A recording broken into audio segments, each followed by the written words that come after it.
Good evening, YouTube. This is Kayleen Stern coming at you with my regular Sunday night dinner. And as you can tell by this big thing, this is the newer version of the British ORP Operational Ration Pack. It comes in this large plastic bag, which gives plenty of room to hold a lot more than what they put in it. And you could pack these fairly flat, like that. Especially if you can get some of the air out of it. This is a 24-hour ration. They used to come in boxes.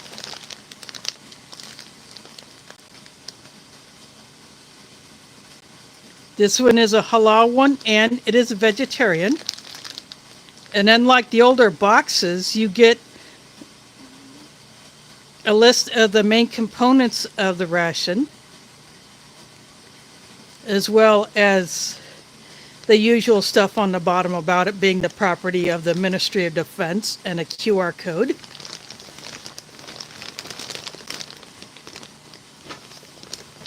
When you first get these, it has a grab handle, but if you completely cut the top off, you lose that handle.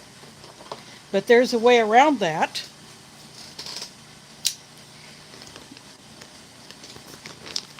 You can try to slit it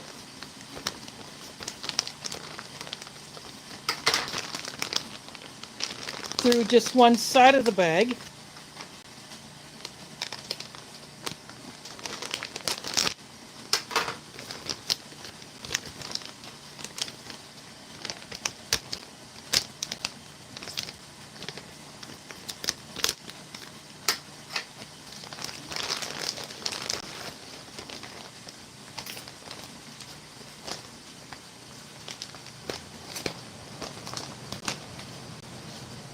I think that'll be good enough.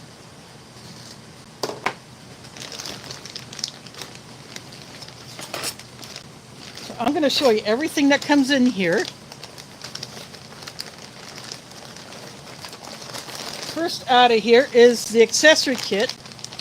These used to come in a slightly larger bag, but they have reduced the size of this bag, but this is still a sizable Ziploc bag. And they used to be plain, no text on it, but there is a whole bunch of text on here.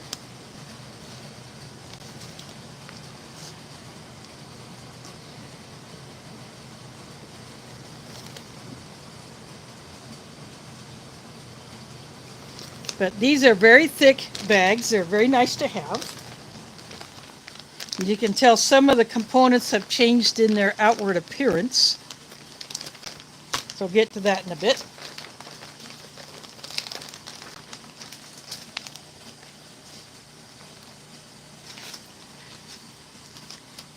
These main entrees are 300 grams. So a little bit more than the standard US MRE.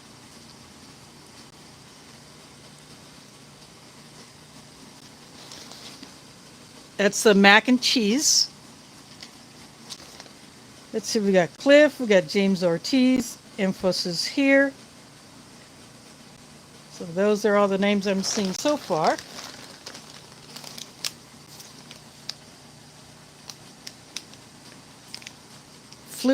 Fruit flavored drink powder. Doesn't say fruit punch, so I would guess it's something like a fruit punch. You get a whole bunch of these different drink powders in here.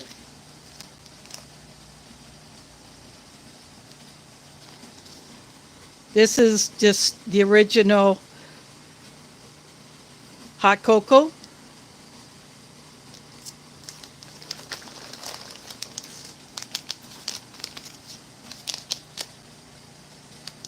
Got two fruit flavored drink powders, but apparently these are different. I guess it says on the back. I think.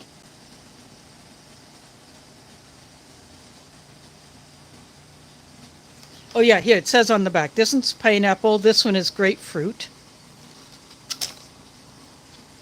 This is the same jam that you find in the French rations. This one happens to be strawberry.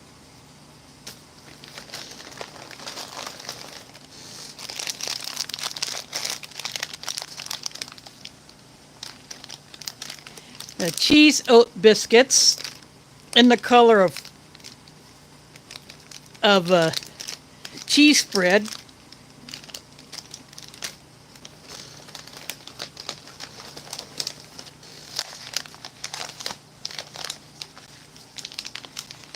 Chili seasoned peanuts.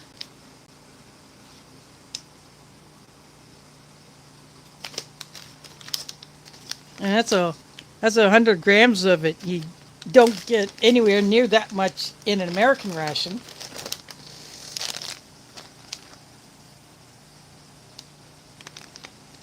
This is the muesli, raspberry toasted muesli. Never seen a raspberry flavored muesli before. That's definitely different.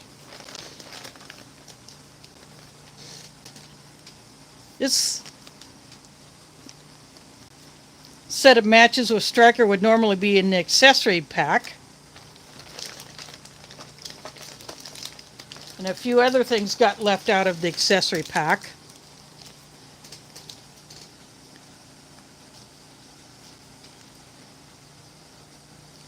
Sambal sauce. It's a spicy sauce. These water purification tablets, which are the Oasis brand.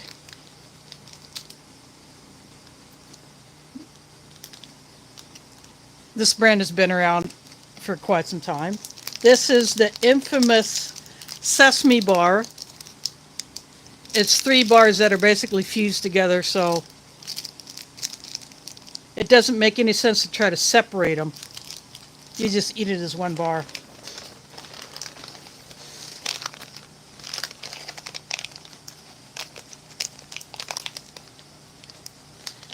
And a cinnamon cake.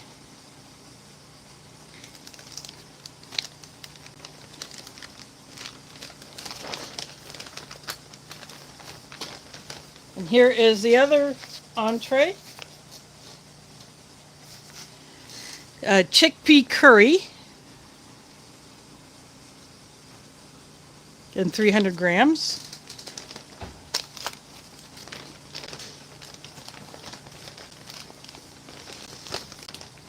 Last 2 things out of here.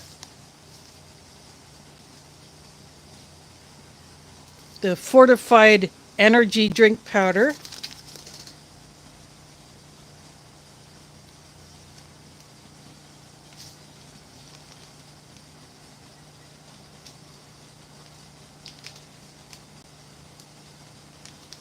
I'm trying to find the flavor of it.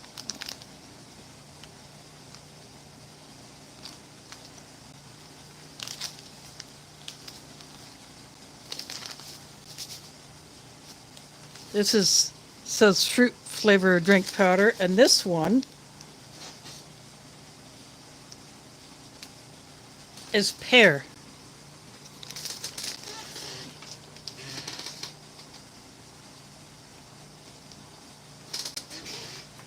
Well, this one is strawberry.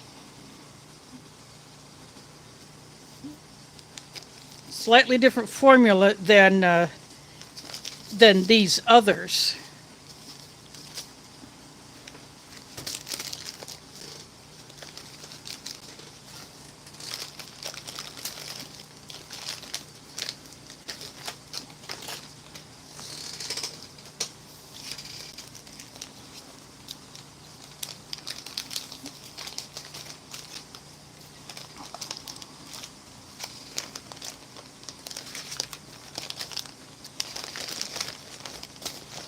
I'm going to put these things here, and the rest of the items in the accessory pack be the same types of items, just either different brands or different labeling. You no longer get the Paloma tissues, you get this generic looking pack.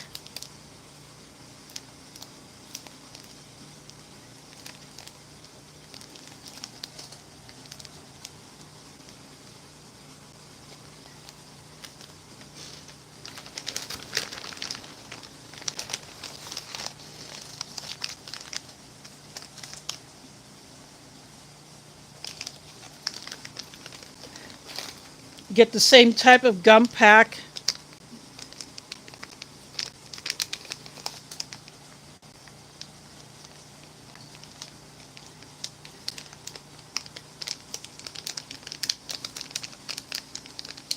Used to get 10 pieces, now they cut it down to 6. So I guess 2 after each meal or before each meal or however you want to do it. So they cut this down from 10 pieces to 6.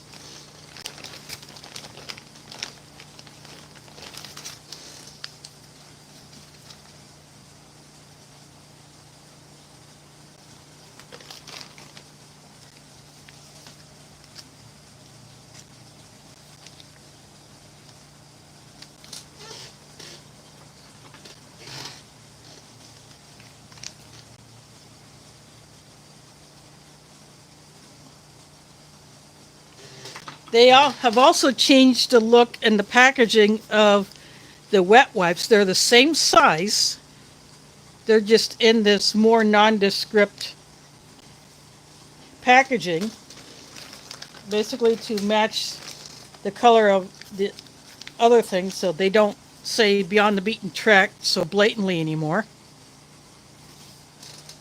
Just all kinds of stuff in different languages on there.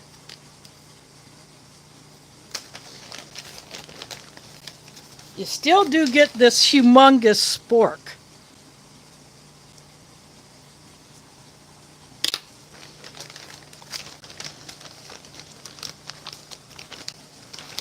The tea bags have also changed.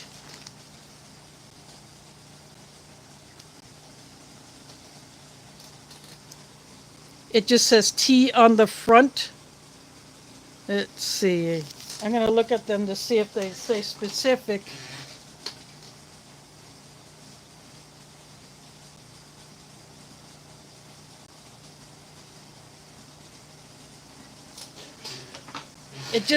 They appear to be the exact same tea bag. You don't get an English breakfast or a Thai food.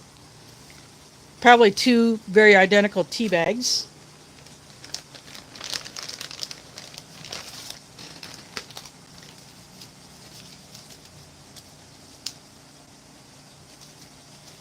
And the same with the coffee.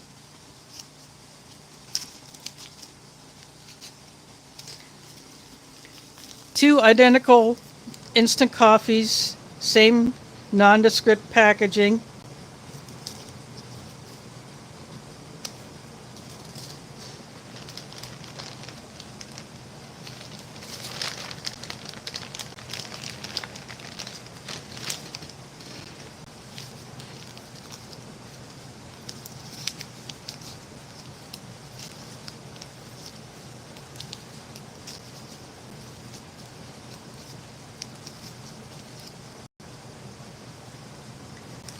They've even done that with the white sugar.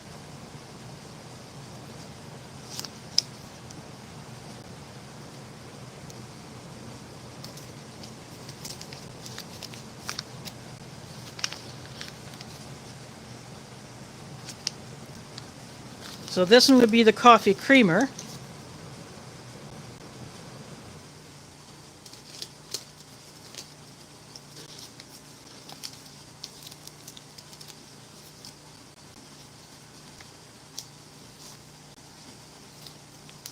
You still get 4 of each, like 2, like 1 of each per coffee, 1 of each per the tea. But they're going to more nondescript packaging on all of this. So that is everything that is in this ORP. A lot of the things used to have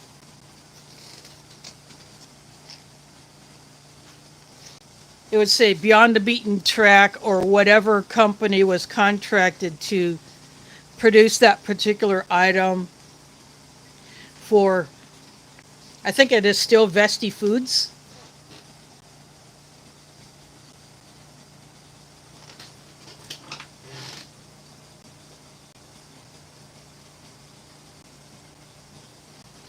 Yeah, so Vesti Foods is the company that packs the ration, then they contract out with others to produce some of the individual items.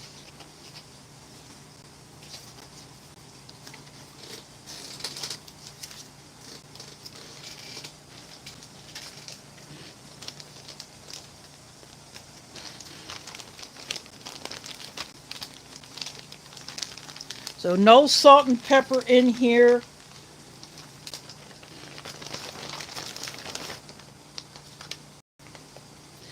I won't be using this thing, but I do hold on to it. It just goes into my collection.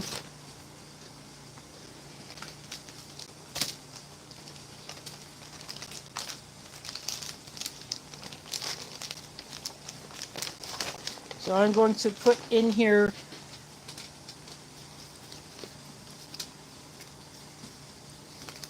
three creamers and 3 sugars, because I will only use one of each tonight.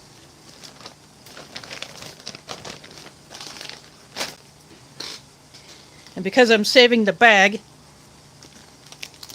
I will be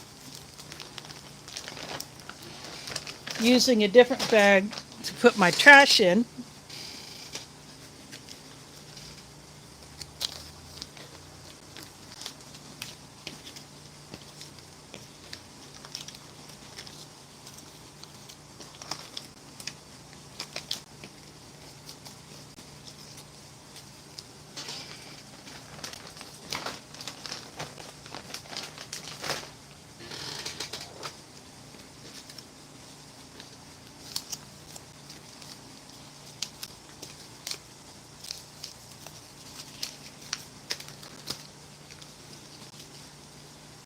So I will have one of the coffees.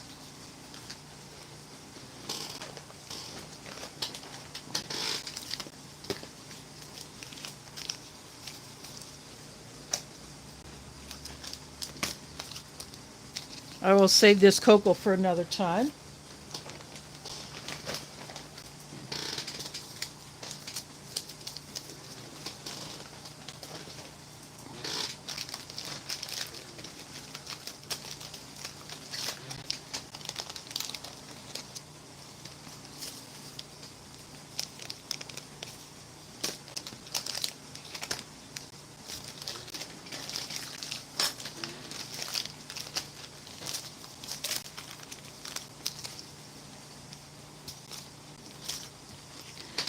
I'm very curious about this mac and cheese. I think I'm going to have this one tonight. And this chickpea curry, I will save for another day.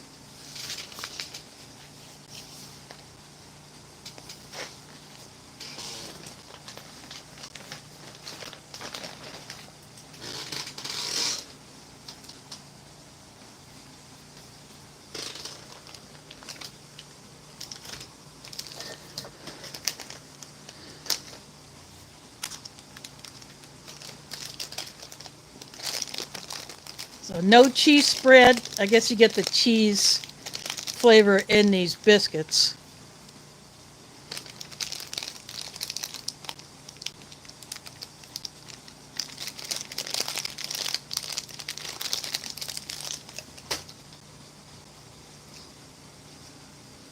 But I think I will save these for the chickpea curry.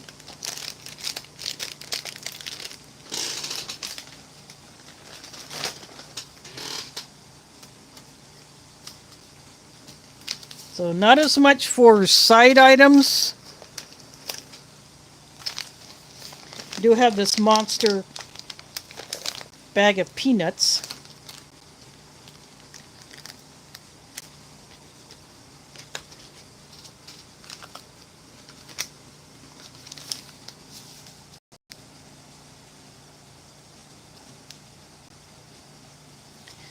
I've never had a pear drink, and I've never had the strawberry, so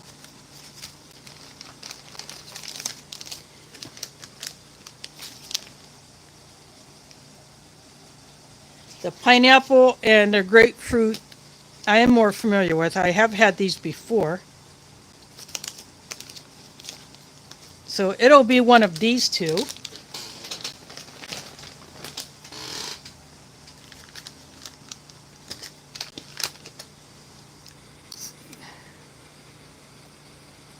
This and That with Matt has come in. Thanks for dropping in.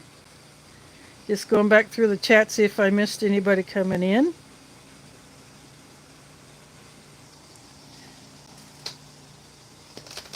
So I think what I might do, because these are both new to me, I think I'm going to have one of these tonight and then the other one the next night. So I think I will, I think I'll have the pear one tonight and then the apple next time, or the strawberry next time.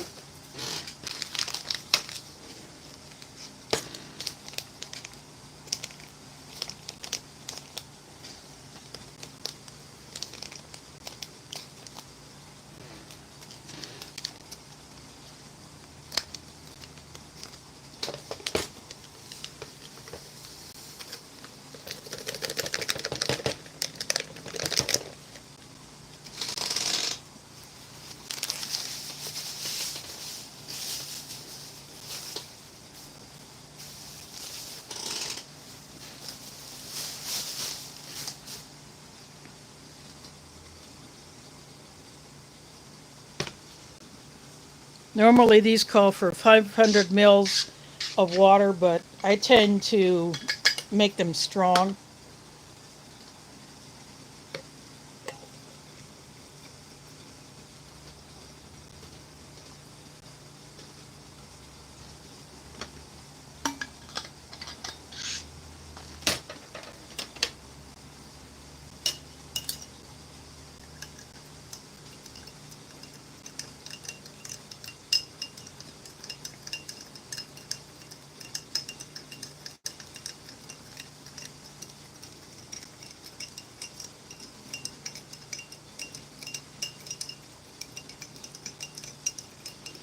It does have kind of a close to natural looking pear color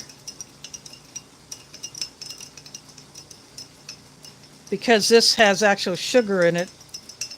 I do like to mix these up first and then give them a little extra time to dissolve, and then I'll give them another mix a little later.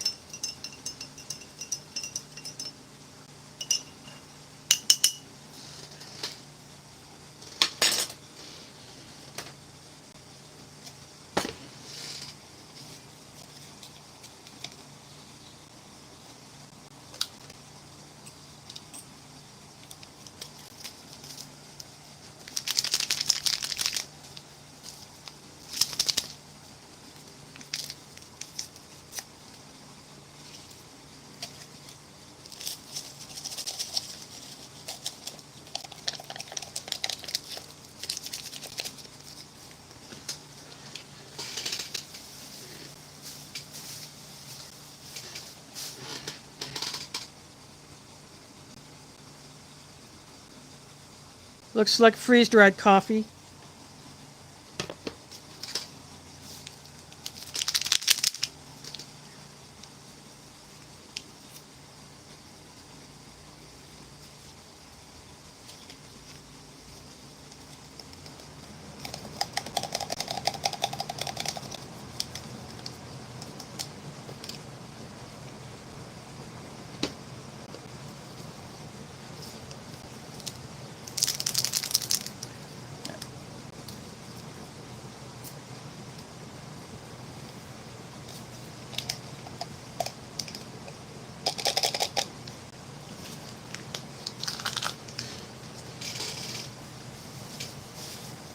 For a while, they were putting 3-in-1 coffee and 3-in-1 tea in these rations, but I don't know if they got too many complaints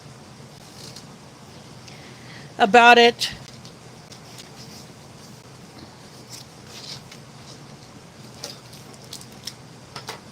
And that they went back to giving people the option of whether they want the sugar or creamer or not.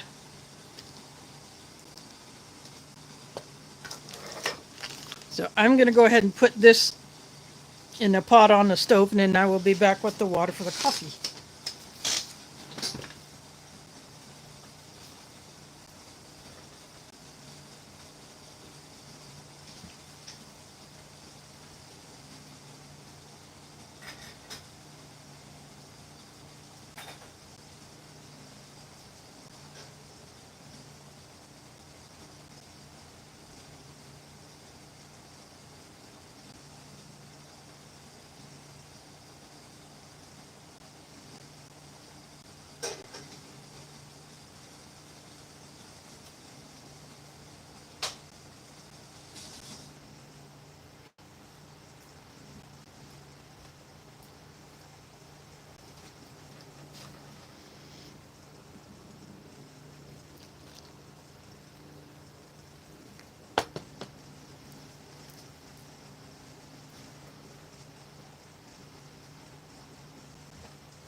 I just took the kettle back into the kitchen just to get it out of the way.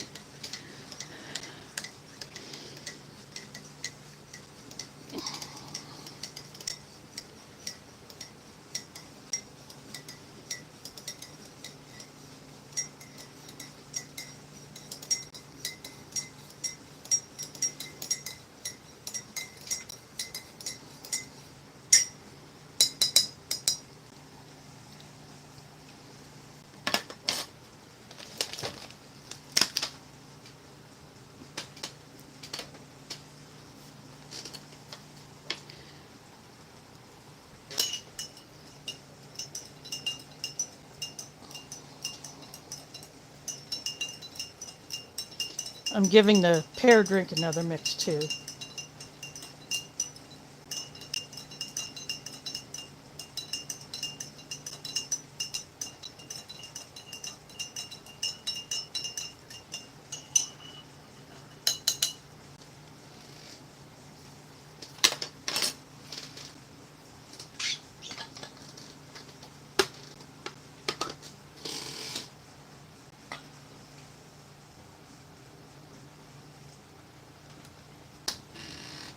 Just add a tiny bit more water to that.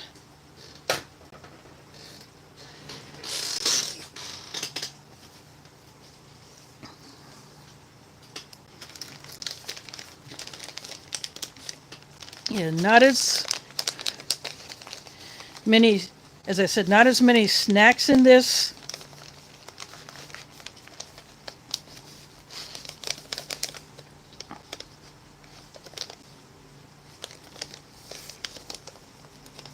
I'm definitely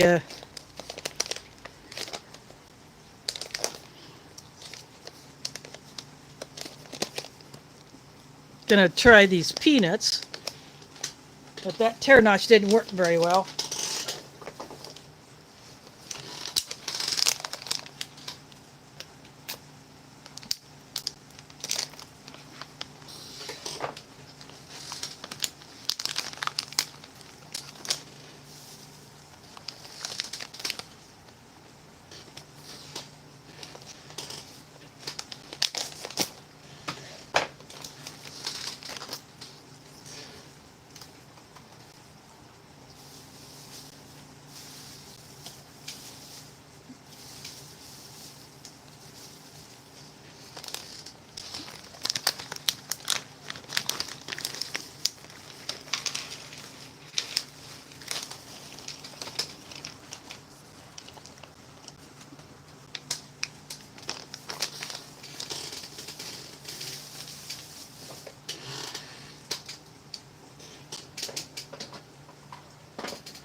Yeah, that is a mound of peanuts.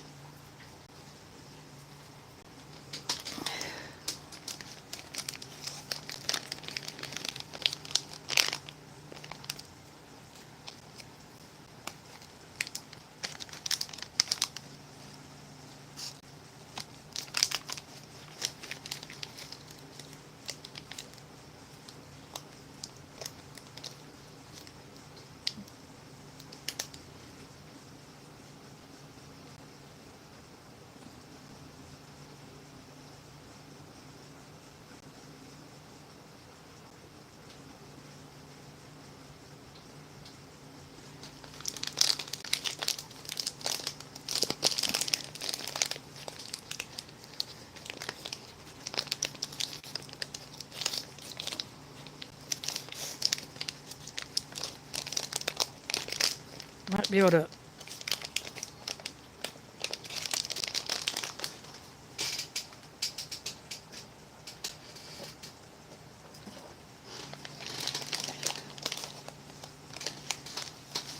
no tear notch in this one either, so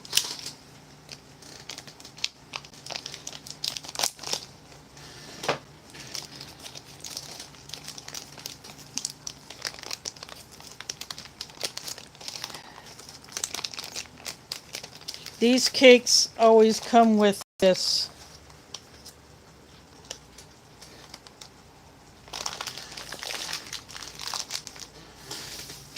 bit of paper on them.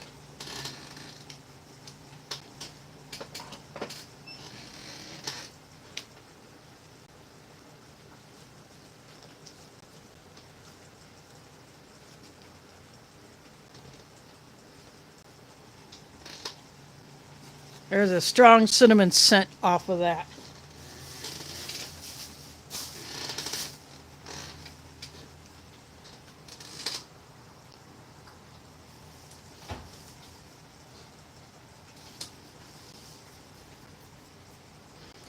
There are spicy tuna rolls in the house.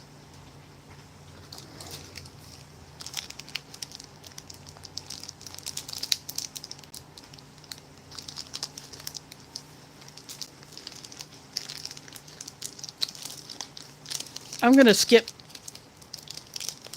this thing for tonight as well. I mean, it is... You almost can't tell that, at least on this end, that it's 3 different layers. You can on this end, but you can tell that it got fused. So this thing took a fair bit of heat, and it doesn't take much on anything like this. Some people have a hard time eating those bars.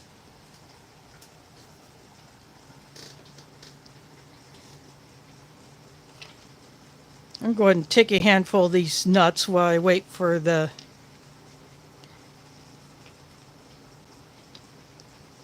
mac and cheese to finish heating up. I do like them as well.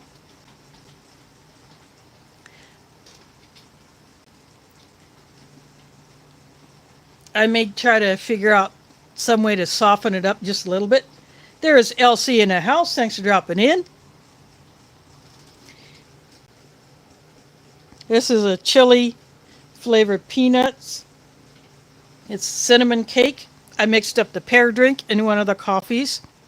And I have the mac and cheese on the stove.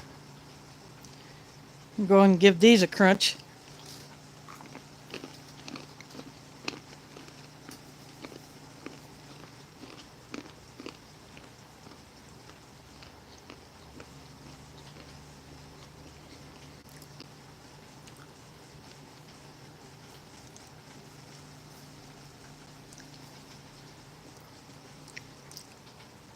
There is not a huge amount of the chili seasoning on there. But the peanuts do taste like they've been roasted.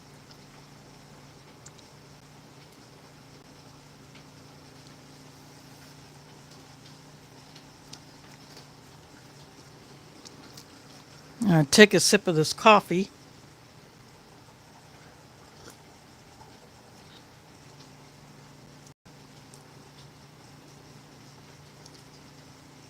It's actually a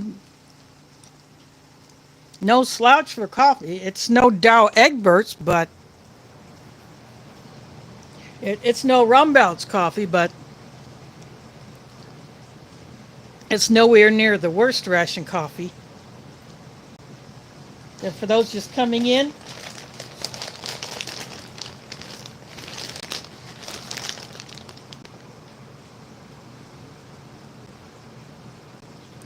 Halal menu 10.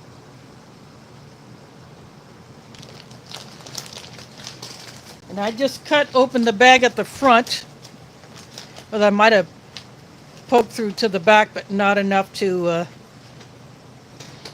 mess it up too much. I'm just using another plastic bag for the trash. That way I can keep this ration bag for the next meal that I do.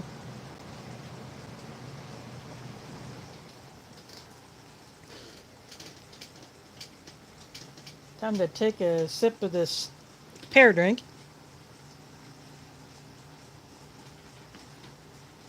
Normally these call for 500 mils of water,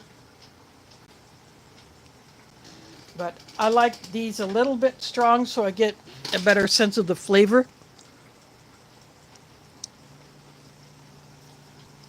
That's not overly sweet. It's actually not a bad flavored drink at all.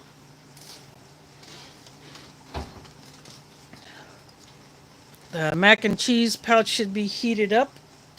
I'll get that and I'll be right back.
I am back.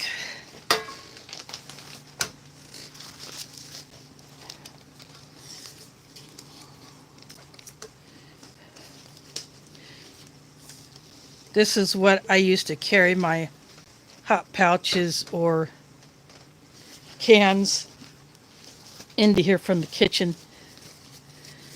And I have a paper towel to dry it off with.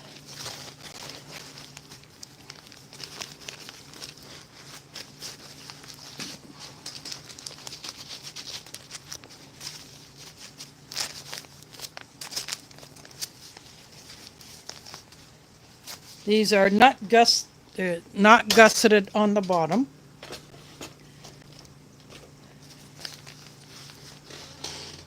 But they have the tear notch that does go across the top.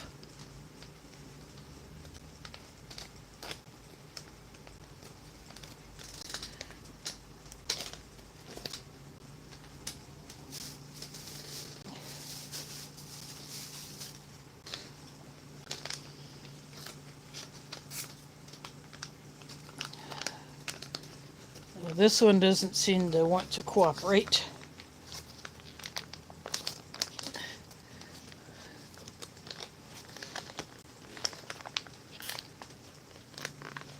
There we go.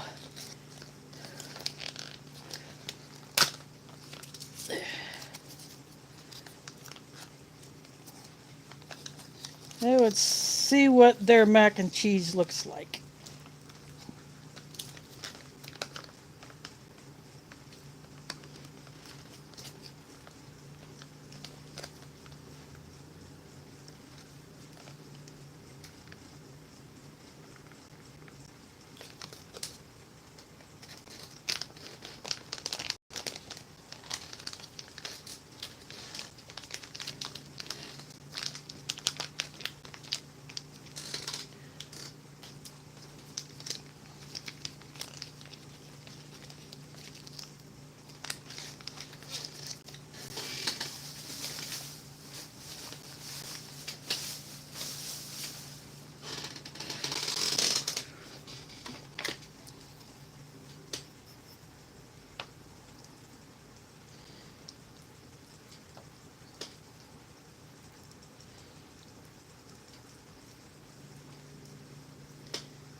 It is not the obnoxiously bright orange that you might get with some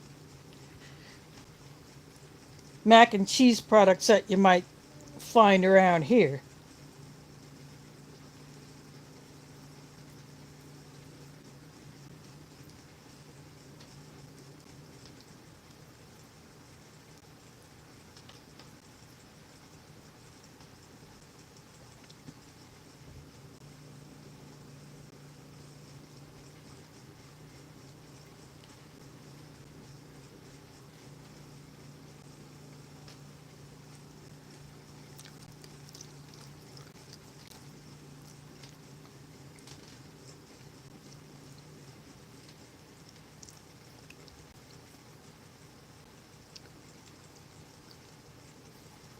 There is a bit of a graininess or some kind of a coarseness to the sauce. I don't know if it's something in the cheese itself or some of the other ingredients.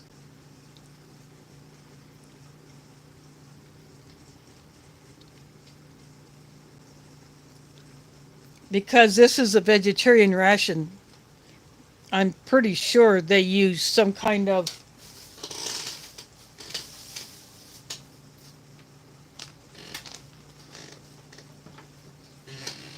a vegetable protein type stuff.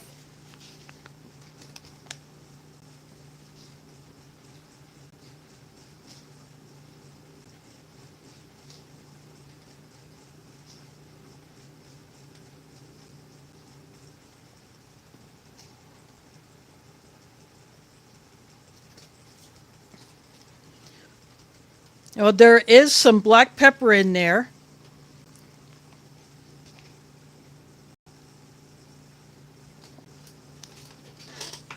These corn flour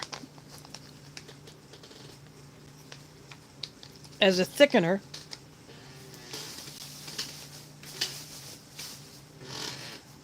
So no artificial colors. I didn't see any preservatives.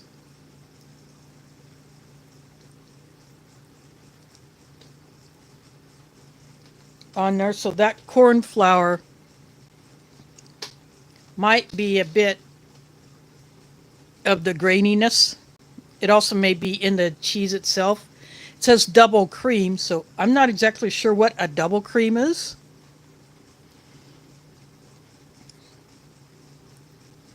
It was added to the milk and the cheddar cheese culture.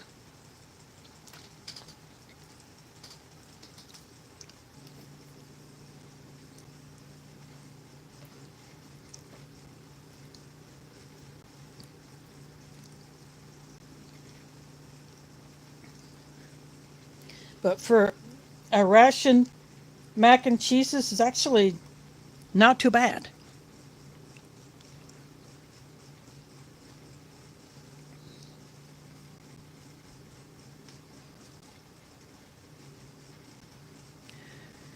This would be for those who do not eat meat of any kind, or if there are no other options with meat that is of a kind that they do not eat. For instance, this one could be given to a Hindu because Hindus don't eat beef.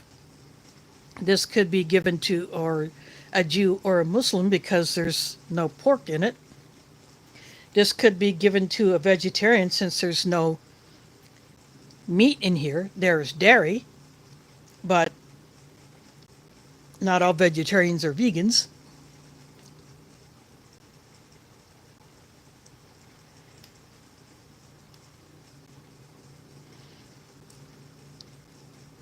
So this could be used by quite a few different people.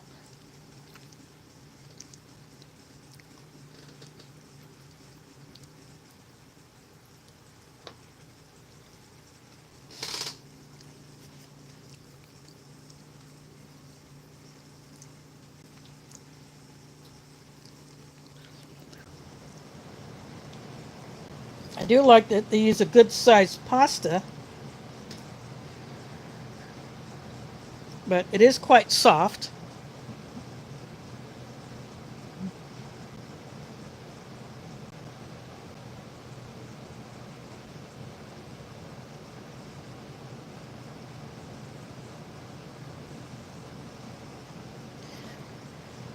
Yeah, speaking of pear, this is the pear flavored drink mix. It's actually not too bad. I think it would be weak if I had used the full 500 mils of water.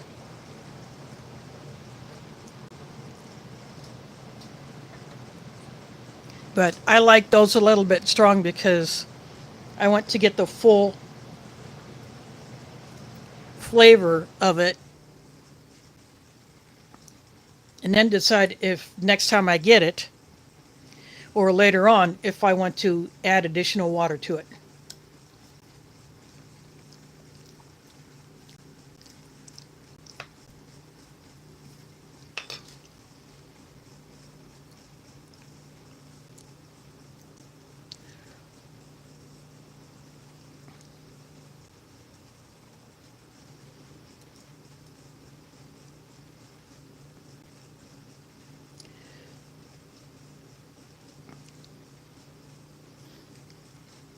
Yeah, that can be true, infos about various diets, but there are people who have a specific need to follow a specific type of diet, whether you have an actual allergy or an intolerance to a food.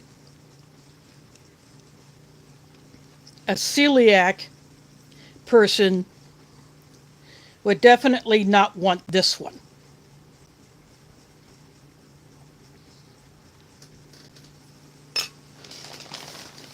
In fact, these, more and more of these are stating what they call an allergen type of a warning or alert.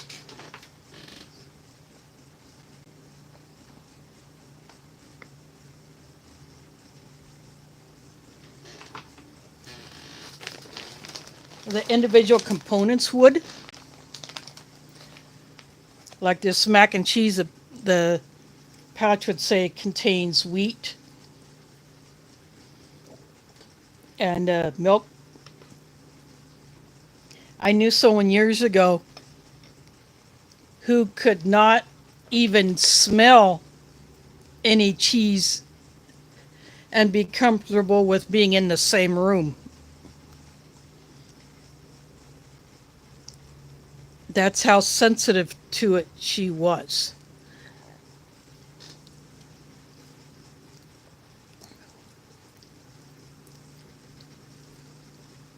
So there are some people who are like that.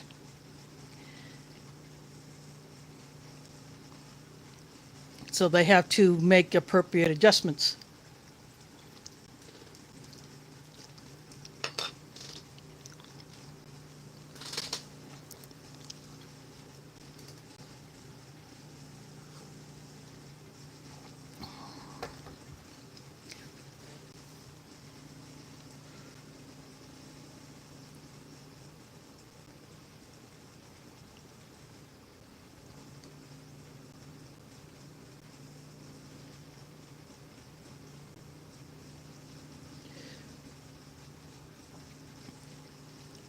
Yeah, and there have been issues with some food recalls here where a specific ingredient that could trigger an allergic response was not put on a label when it should have. For instance, there would be some food that would contain traces of peanut or peanut oil, but if that is not listed on the ingredients when it was supposed to be, but somehow there was an error in printing, and then someone gets sick from that, and then later when that item is tested, it found to have something in there that was not listed, and that is a lawsuit waiting to happen.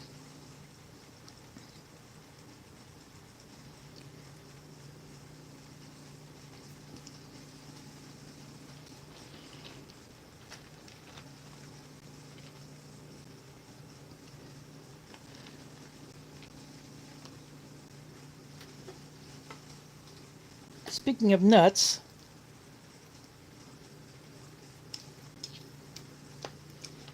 just to put a little crunch in here, and maybe try to pick up a bit of the chili flavor.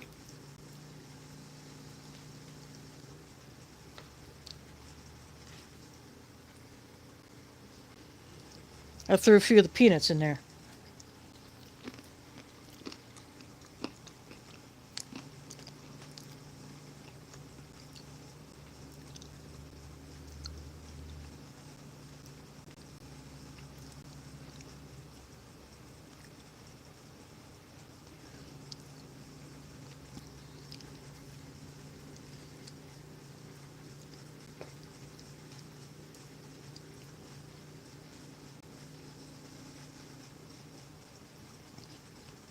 I have never had boiled peanuts, and I have only seen a can locally once. Someone had actually brought one can to the mosque, but one can isn't going to do anybody any good, especially if no one else would be familiar with that item, so it got passed on to someone else. Now, I've never seen another can since. So I have absolutely no idea what they taste like or what their texture is like.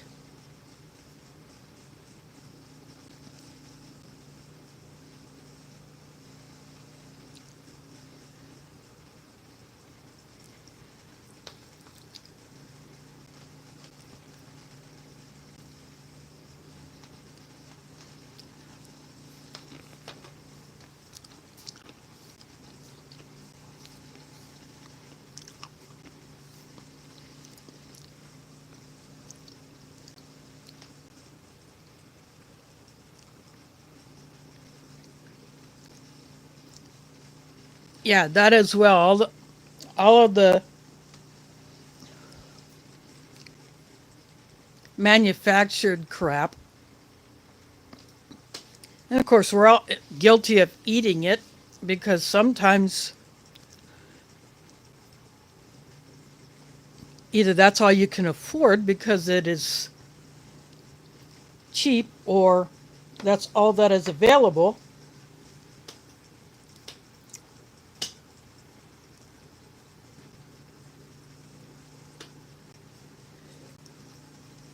Or you just don't know where to source anything else.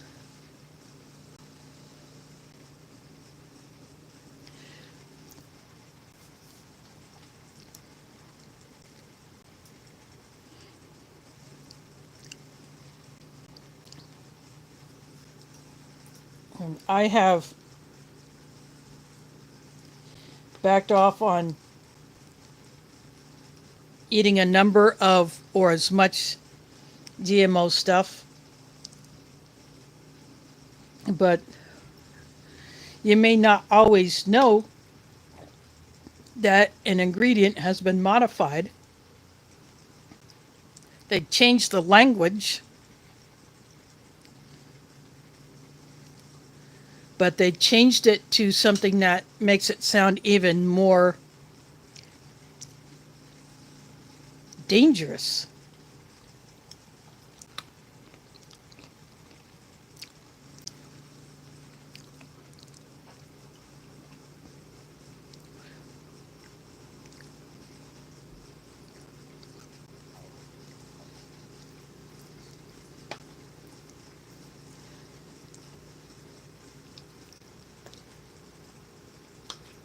It's not always about the big ones unless you start from an heirloom seed variety or a non genetically engineered hybrid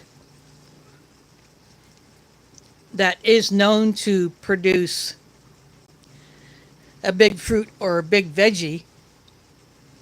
But even that can be hit or miss depending on your growing conditions.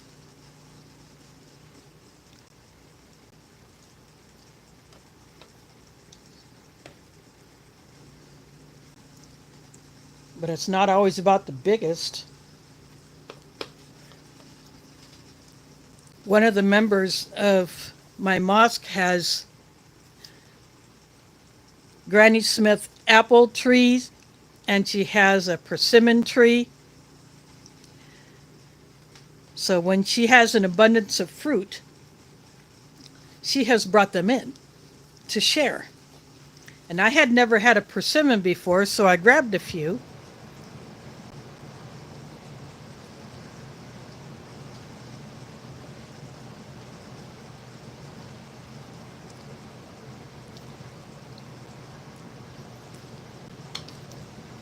Then the apples, I saved the seeds from those apples.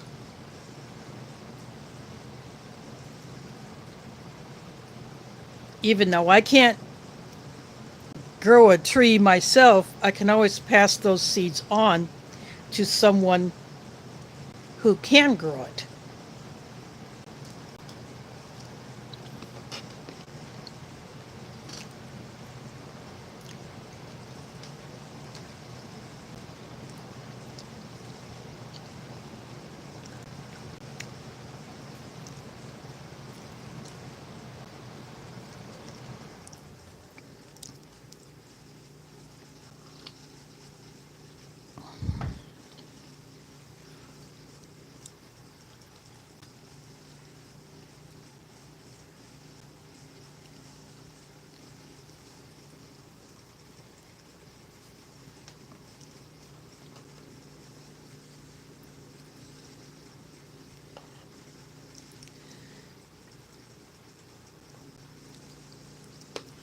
Yeah, I got seeds that are for other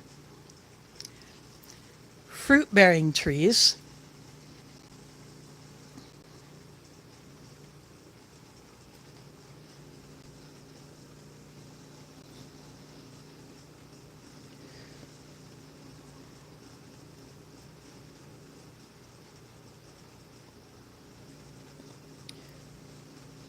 That's right. And in order for those to grow effectively, you have to use their chemicals,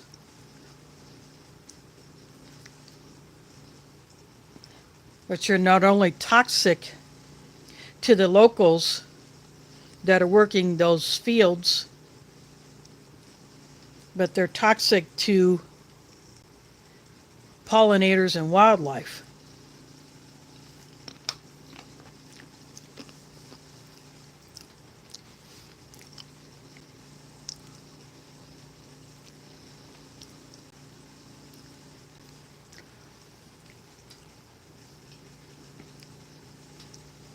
So that just doubles the expense because they have to buy new seed every year and they have to buy the chemicals.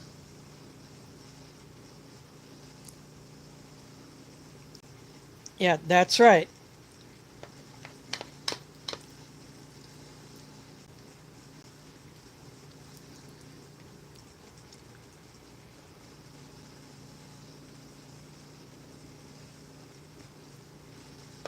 Yeah, that's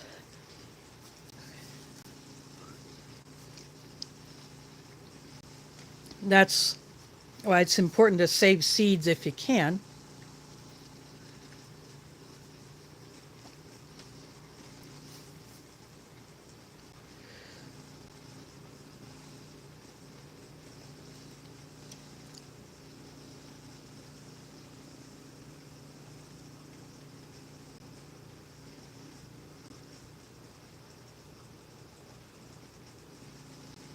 Yeah, that's another problem.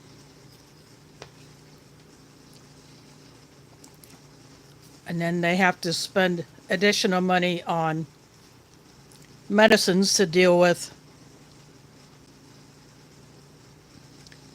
the side effects of that nasty habit.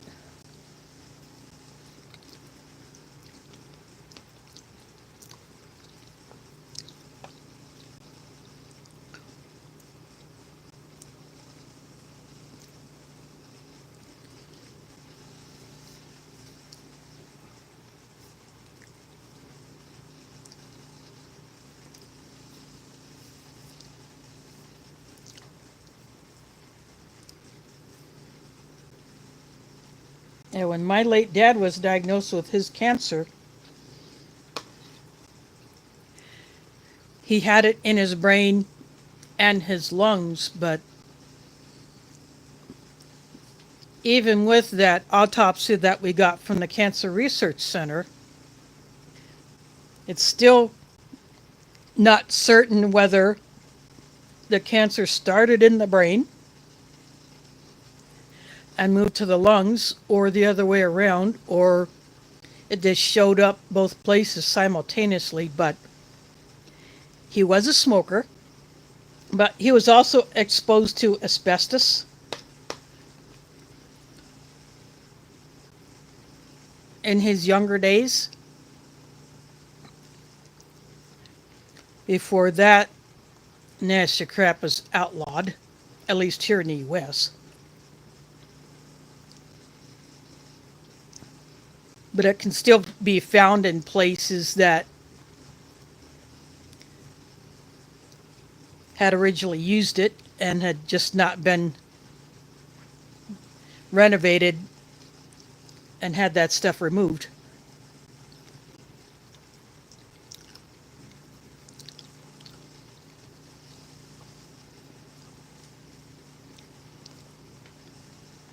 I'm totally not getting the chili flavor in the mac and cheese. I'm getting the crunch from the peanuts, but the chili flavor is so light that the cheese covers it up completely. So I think I'll just stick to eating the peanuts by themselves.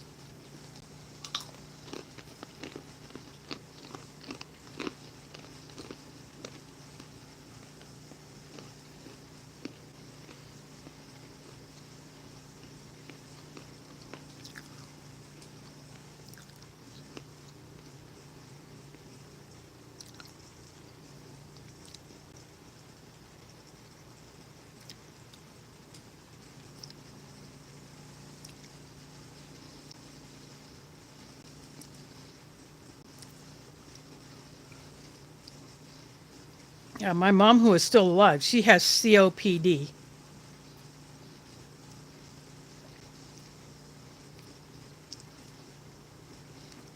She was also a smoker, and they both smoked around us when we were kids.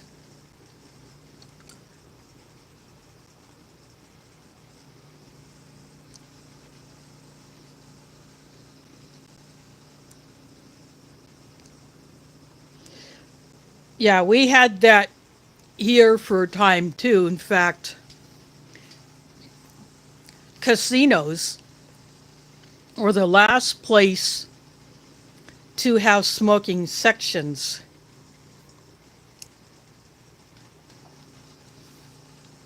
at least in the game rooms. I'm not sure about the eating areas because I have never been in an actual casino.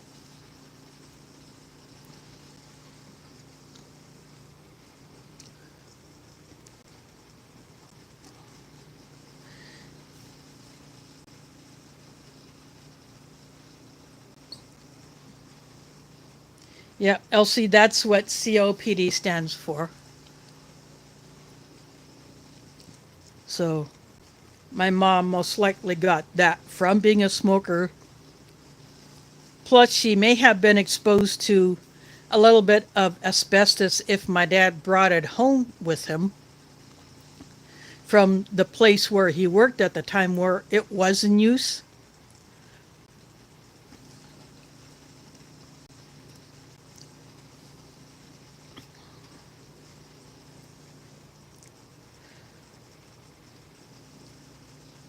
Yeah, it's a good thing you did because that is a big problem for a lot of people. I do have relatives who still smoke.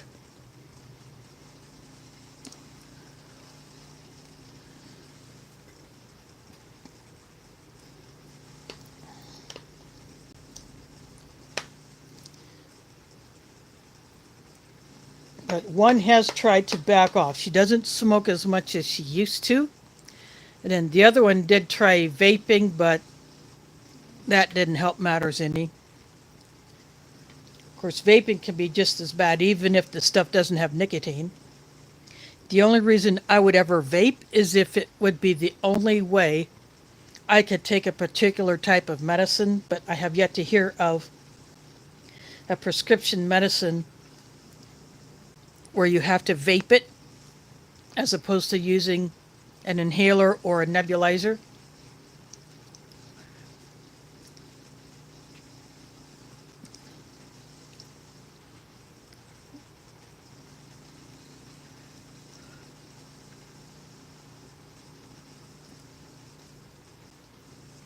But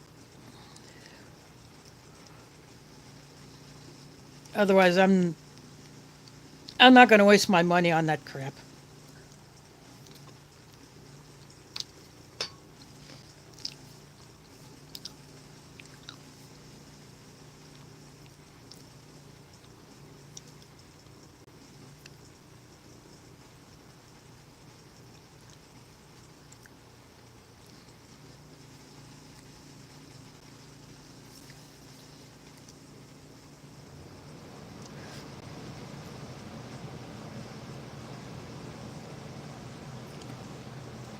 Yeah,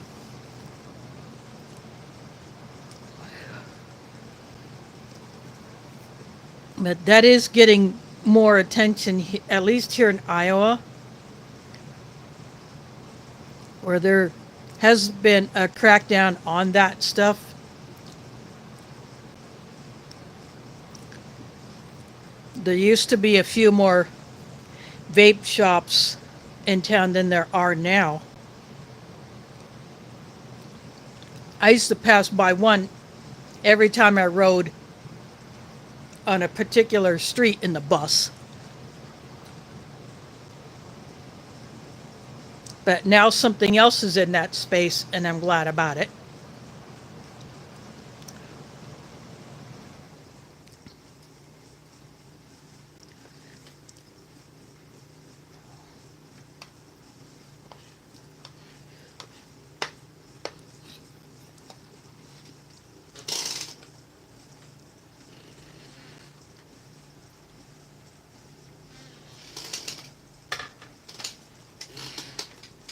This thing went crooked again. Fix that. There we go.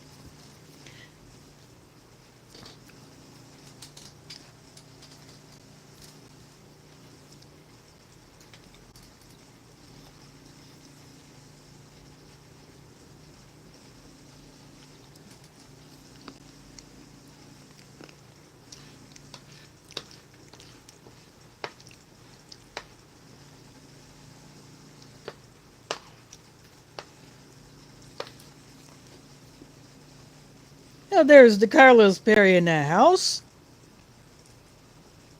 Thanks for dropping in. Well, you're still here.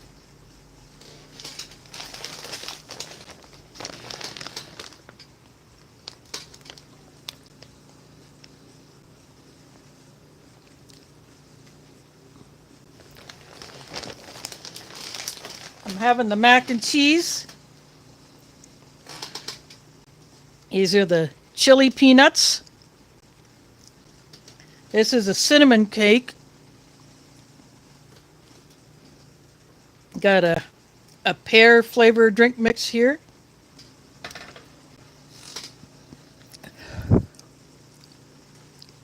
And a ration coffee that's actually pretty decent.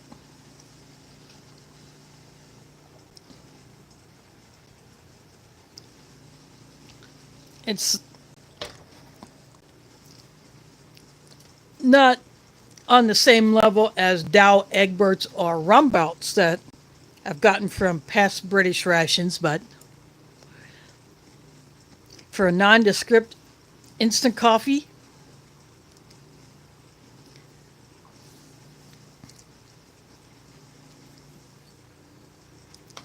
it's not too bad. Now, this ORP was packed in 2020. A lot of the items in there are in more nondescript packaging, where you have to look at the small print on it to see who packed it.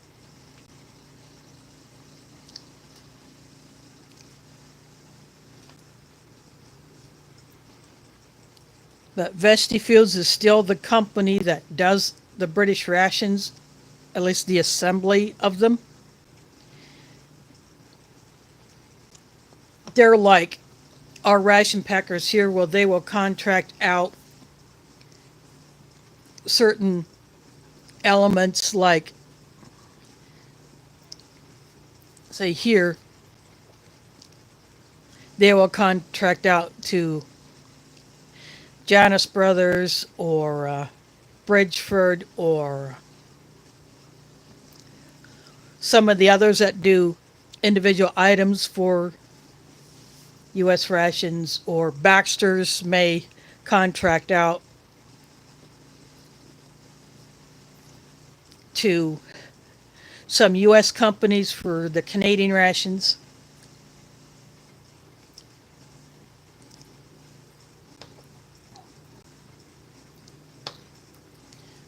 But other than those few changes and some new additions that I had never seen before, you know, maybe a few fewer items in these rations than in past. There's only one pack of biscuits,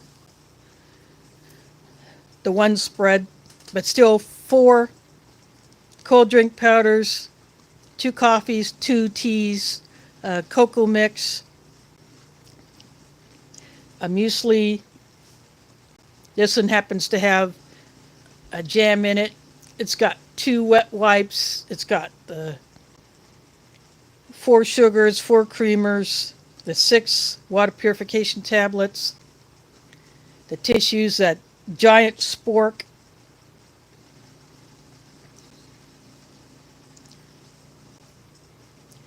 And there is CR in the house. Thanks for dropping in. But this mac and cheese, I threw a few of the chili peanuts. The chili flavor is not overly strong on these, but they are roasted. So they have a little bit more crunch to them, which is very nice. But that was a 100-gram bag of those. So instead of us more items and smaller amounts, you get fewer items but maybe a larger amount. But these mains have always been 300 grams, at least as far as I can remember, except for the tuna packets. That tuna packet that I got out of that box that I opened up from the guy behind that channel, Killing Zombies, and thanks to DeCarlos for making that connection for me. So I went ahead and put his channel in the description, and I put his YouTube handle, channel name in the title, so I added that. So he sent one of those Orifo tuna packets. That's pretty much the same size tuna packet that we would have here in US that you can get on the commercial market, or roughly the same amount.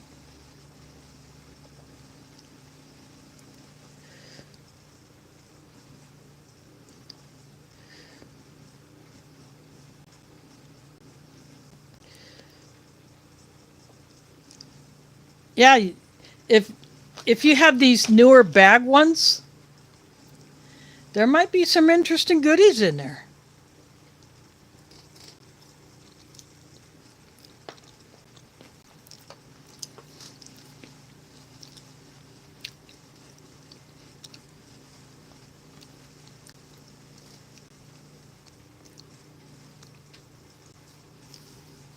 That Ziploc bag that the accessories were in is a little smaller, but it's still the same strength of plastic, which is very nice.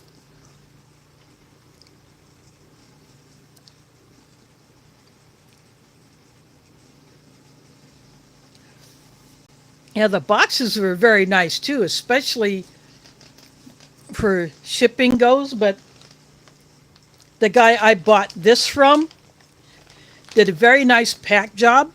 It's very well packed. And it was already here in the US when I bought it off of eBay, so I didn't have to worry about it being rated. So somehow he was able to get it in. This was packed in May of last year. So it is still a relatively new ration, but yet this guy was able to get it in without it being rated somehow. And there is Shadow Scout Sweet in the house. Thanks for dropping in. Yep, it is morning for him since he is on the other side of the pond, along with the info, so it is morning for both of those guys.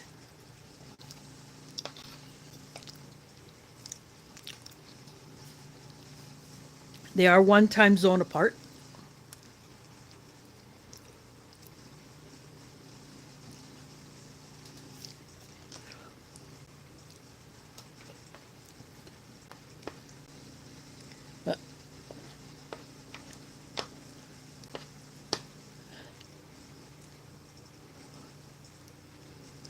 But for a ration mac and cheese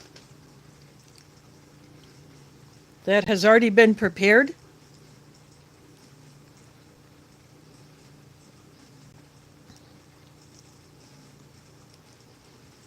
this one is actually not too bad.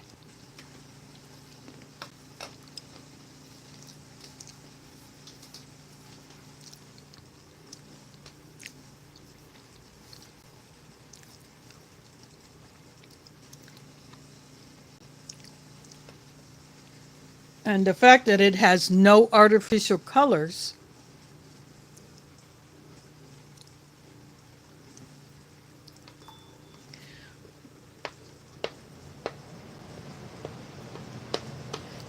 that makes it nicer. And this has double cream in it, but I don't know what a double cream is. I'm not sure if it is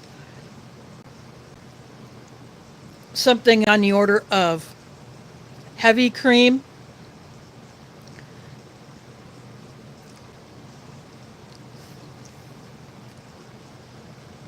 That is in addition to the milk that makes up the cheese, or what that is. I would actually have to look that one up.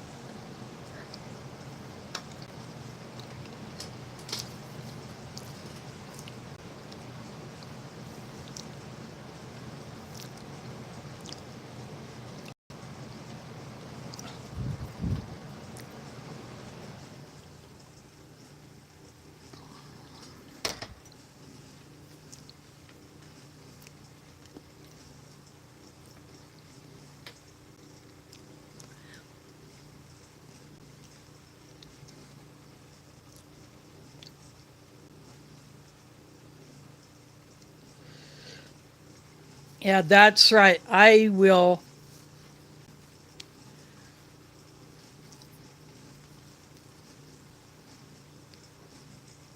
not take that risk again. I have lost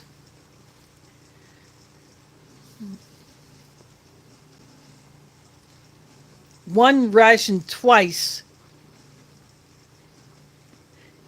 I ordered it from the same ration twice. It got raided both times.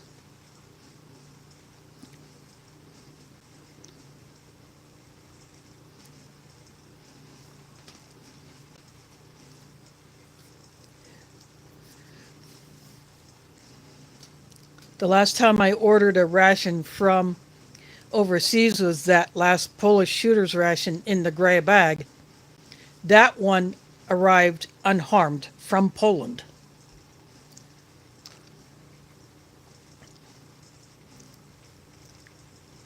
So whatever that seller did right, as far as any customs designations, whatever that seller did, apparently it worked.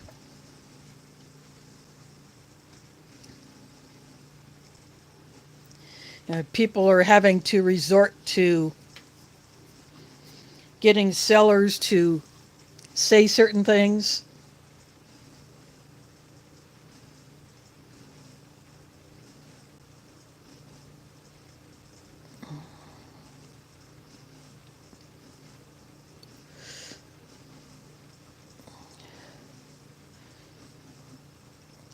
Yeah, and that one package that I did get from Delicious in Poland,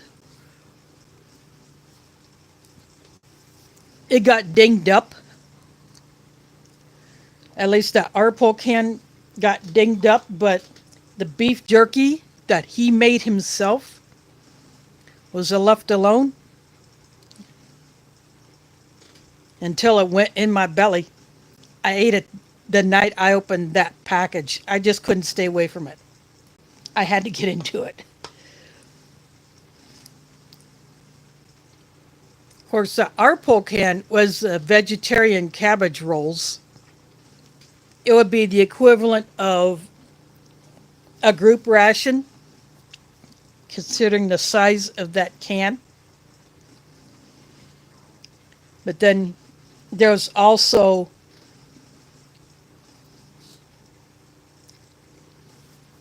a lamb Tashanka type canned meat, which was undamaged. It was not messed with until I opened it up.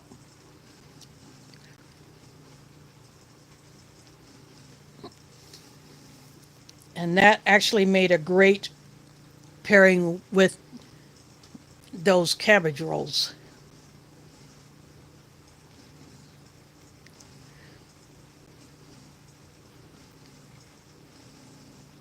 I have not actually tried to buy anything from him.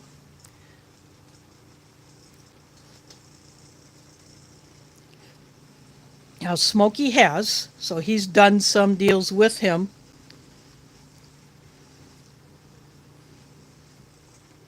But I'll tell you, that guy does know how to wrap a package.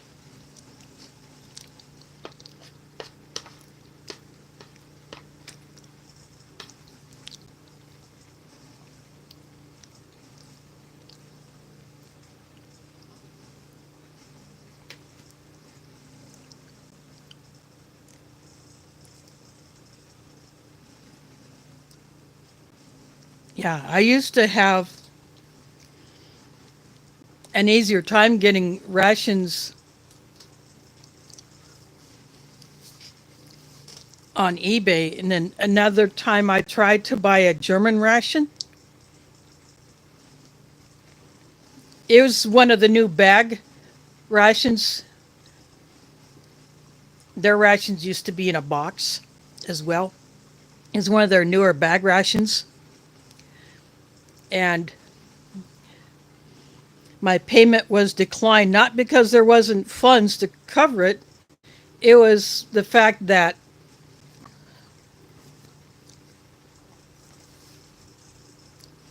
I'm in the US, and that's the only reason why the payment was not authorized, was because of my location. So I had to tell the seller that I cannot make the payment because the system is not allowing that payment to go through simply because of my location. So apparently, in certain places, they will not even process a payment coming from the US for certain items.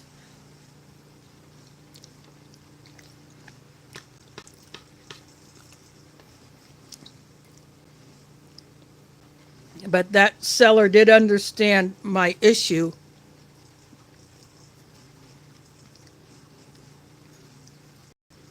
But I was really bummed about not being able to get one of the newer German rations. They're still showing up on eBay for sale, but I can't do it. I tried to buy a Dutch ration, same thing. It would not go through simply because of where I'm at. So I had to tell that seller that the payment is not being processed, not because I don't have funds in the account to cover it, it's just that it's not being allowed to process.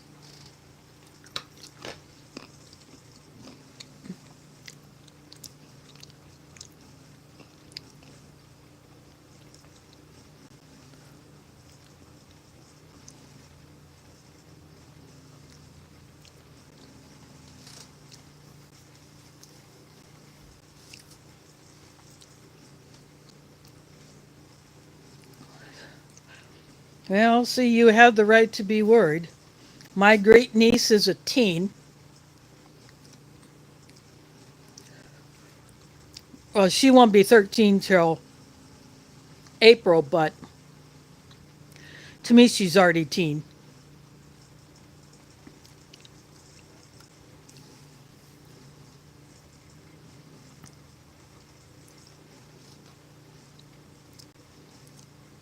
But she is not the rebellious type in that she will not do anything anyone tells her to do.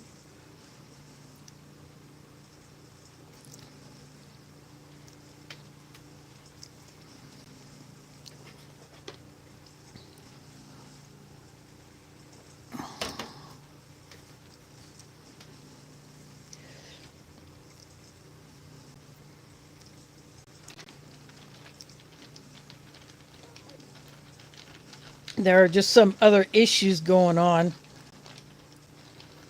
that I will not talk about, but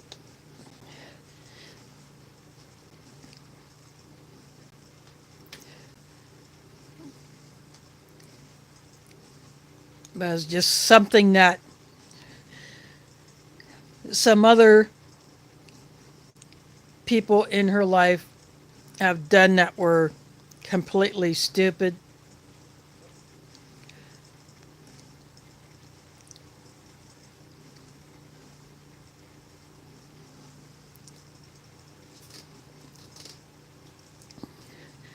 But she lives with my oldest sister.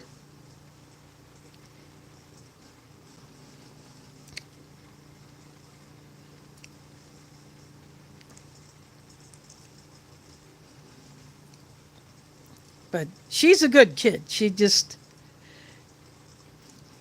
still has to process a lot of stuff.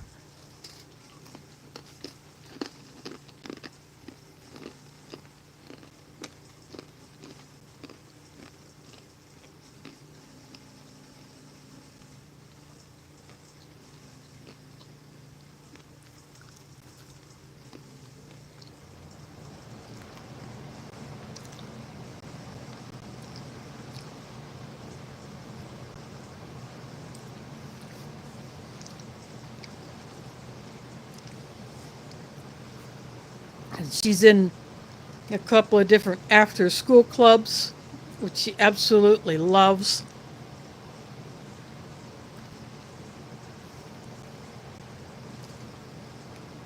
She's in a poetry club for kids her age.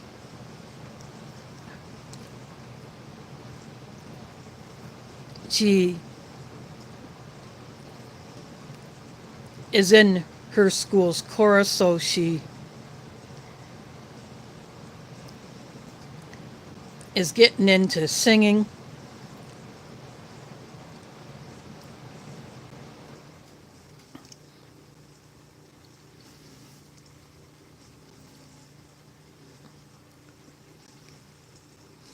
But she likes camping and fishing.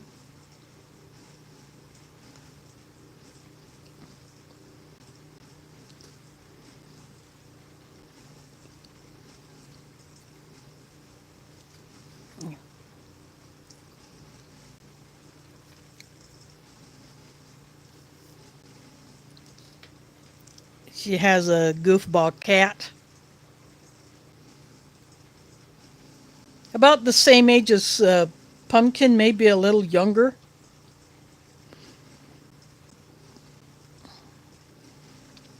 Now, my oldest sister has an older dog that she adopted earlier this year.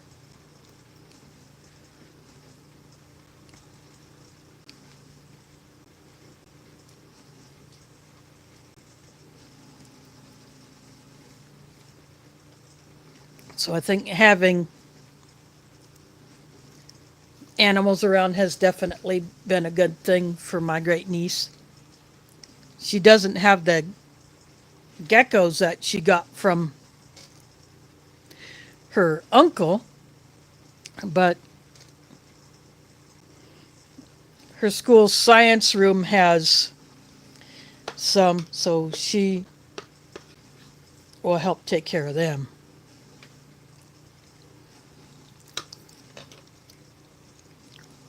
Oh, my chat just completely locked up.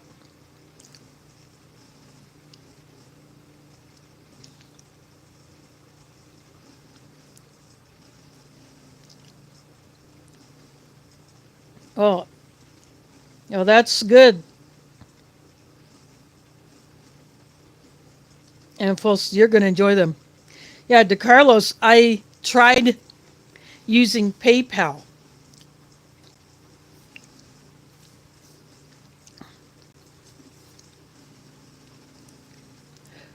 but it was the location that was the issue.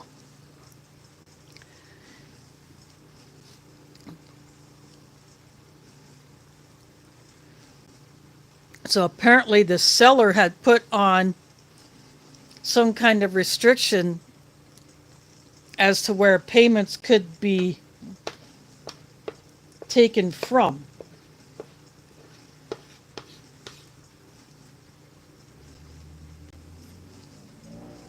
There was one item I had bought from one seller on eBay, but even though it was a non-food item, they stopped shipping to the US because it was a problem with the shipping company. They kept screwing up, apparently.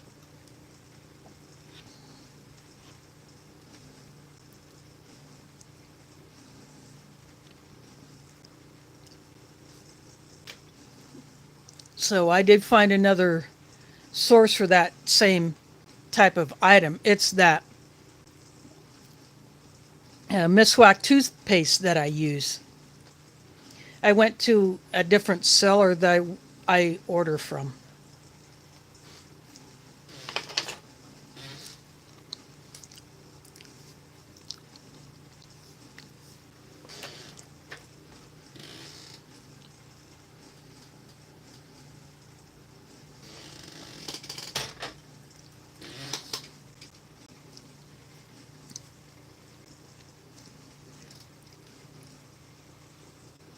I think it's time to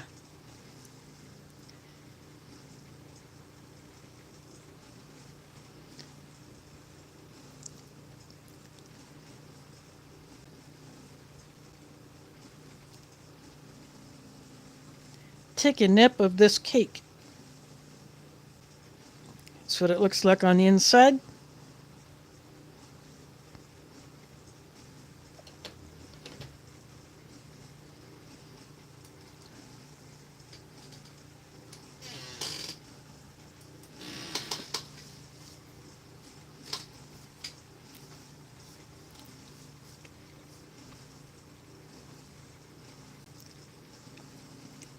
That's not an overly sweet cake.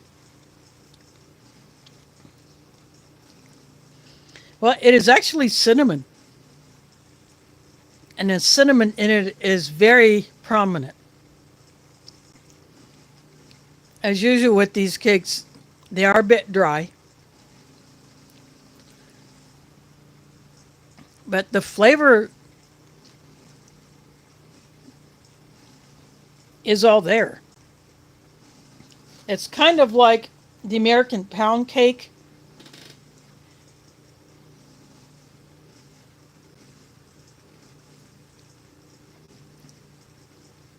But there's not the amount of sugar that is in the American pound cakes.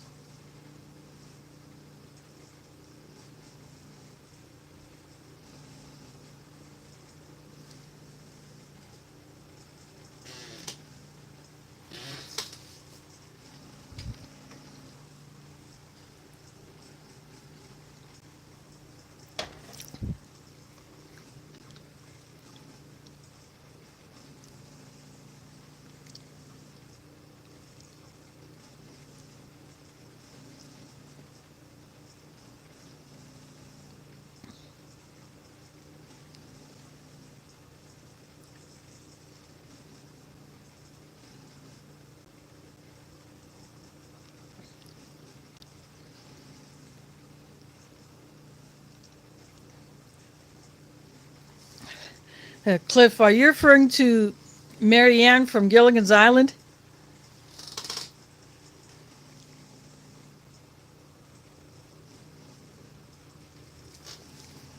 Not one CR4. This is the pear drink. These British ORPs come with 4 cold drink powders if it's a 24-hour ration.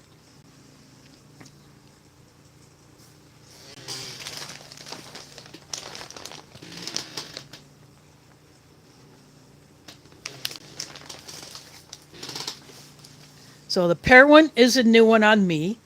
There's a strawberry, what they call the energy drink.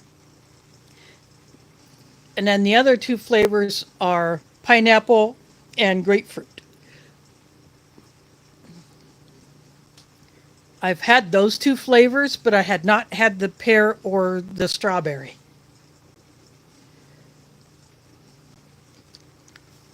And it came with 2 tea bags. They're nondescript wrapped, so you don't know whether they are both exactly the same tea or if one is slightly different. Older British rations, you would get either like a Thai food tea and an English breakfast tea. They're slightly different kinds of tea or how they're processed or both.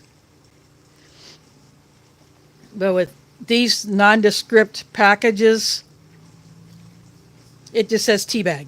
Much like what you'll get in the Australian CR1M, that is a nondescript packet that the tea bag is in. So you don't know exactly what kind it is other than it's a black tea. And the same with the coffee. It just says instant coffee.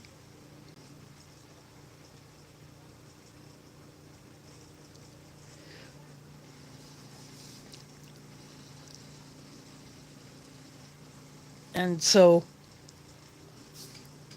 you would, if you want to see who actually packed that particular item, you have to look at the small print on it.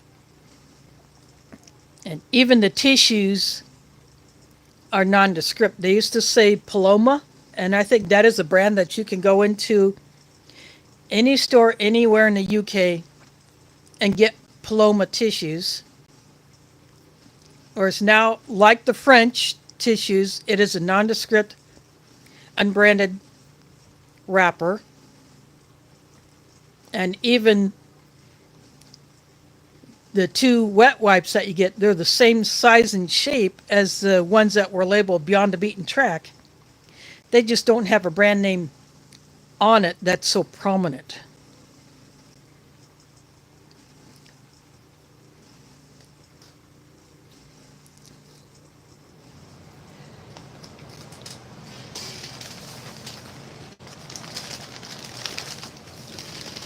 Although this one,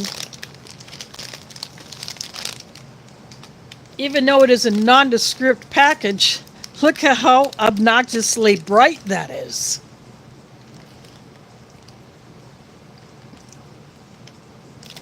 These packages used to be kind of a shiny or a darker color, but that looks like the color of the cheese spread that sometimes come in these rations, or the color of the American cheese spread.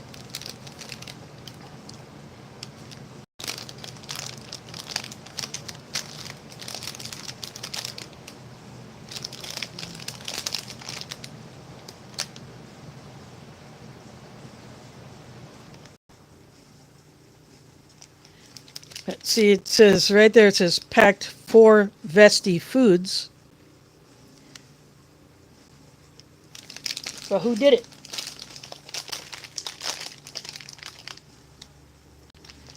See, this has an allergy advice.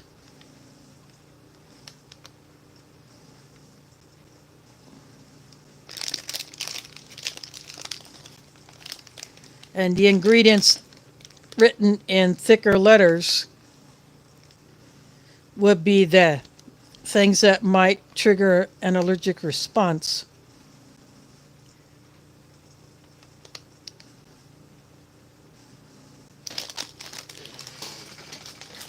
But that's the kind of packaging that is used in these rations.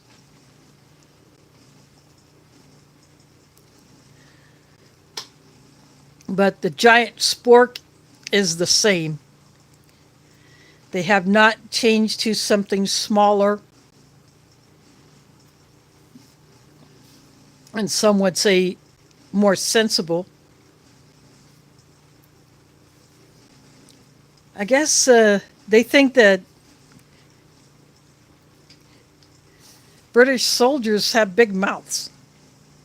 Now, some of them probably do.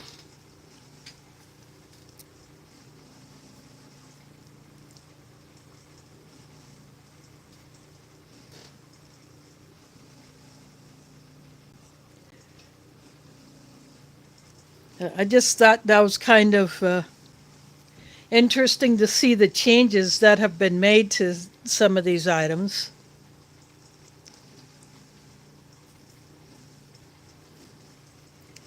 In past rations, some, like the bag that the peanuts were in, they might have said the name of the company that produced it, like Beyond the Beaten Track, or it may not have been so prominent.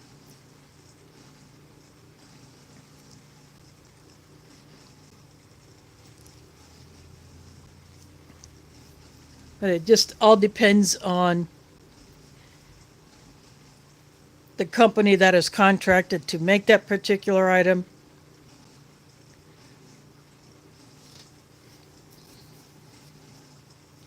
The only thing about this bag is, unlike the box, you can't,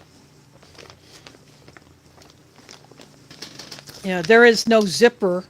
Unlike the Canadian IMP, you can zip that one closed after you open it because you have a little pull tab.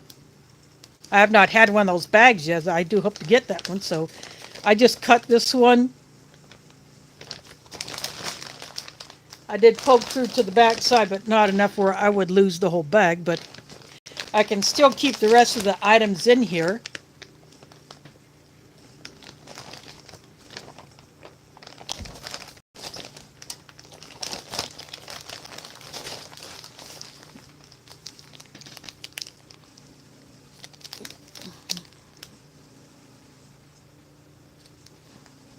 See, this is the tissue pack. This has it in a bunch of different languages. Still the same amount, 10 of them.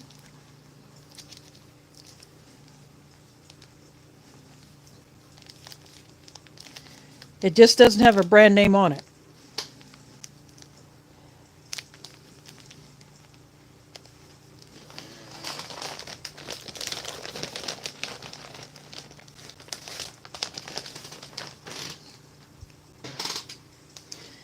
I just thought that was an interesting change that was made to this over the ones that came in the boxes.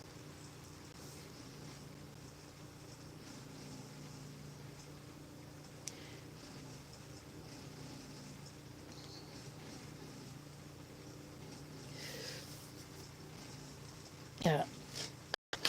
I don't know anything about those languages. I have no experience with them.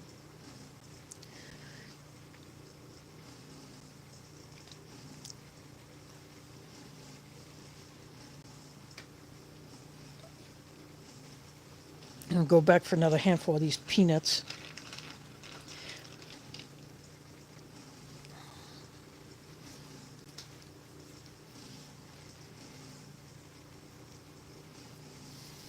I'm surprised American MREs and other rations only have French in them and not Spanish, since Spanish is, although not officially a secondary language, it is the predominant secondary language here in the US. But I'm guessing that French is on there because Canadians may use it. They may be used in France or the parts of Belgium where French is spoken.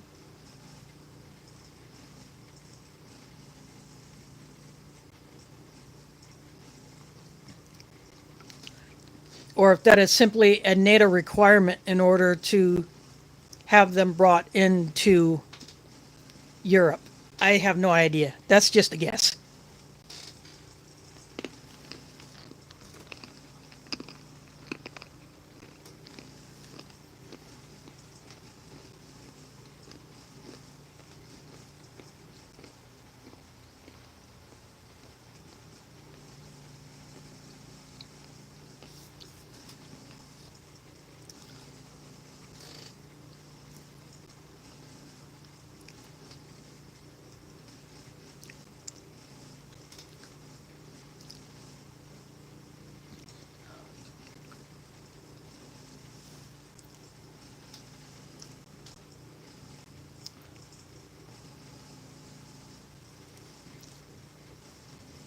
Yeah, that would make sense that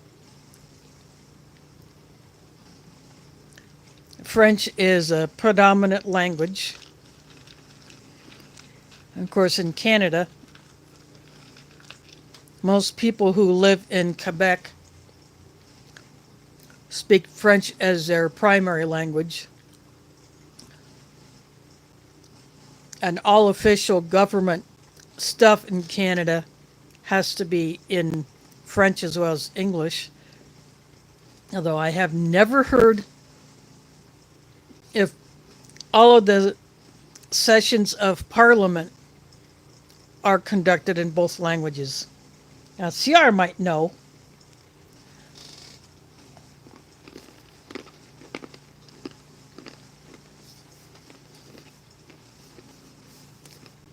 LC might know.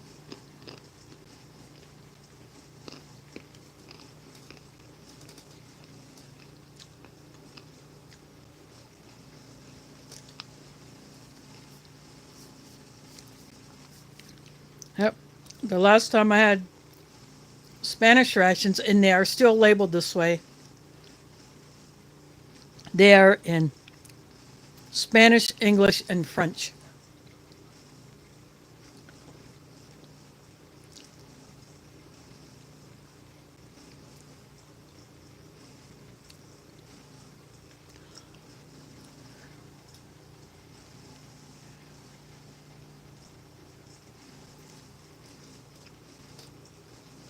Yeah, I was basically, since Canadian government official stuff as far as documents and websites have to be in French and English, I'm curious if Parliament has to do the same thing when they're discussing bills or having votes or whatever they're doing.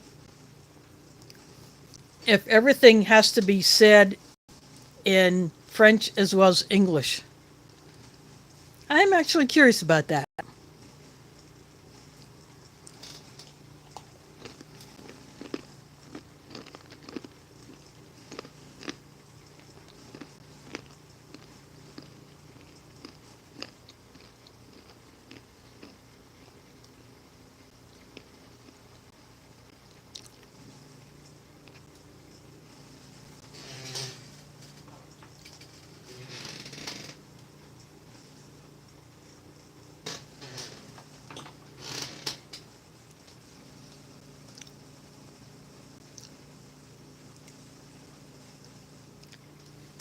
Yeah, I have seen the labels.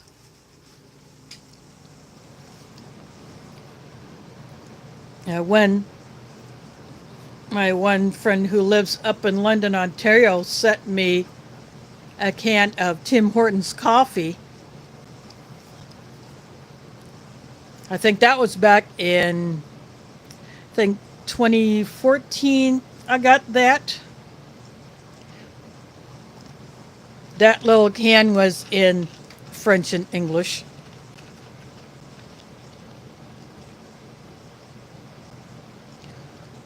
Oh, brief disconnect. Sorry about that.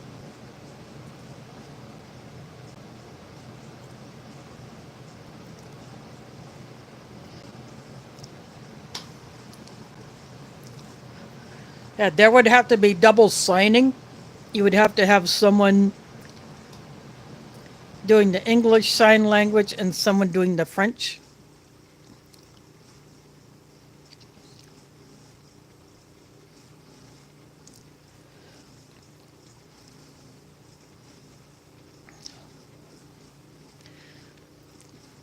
Well, see, you're going to have to get that yourself.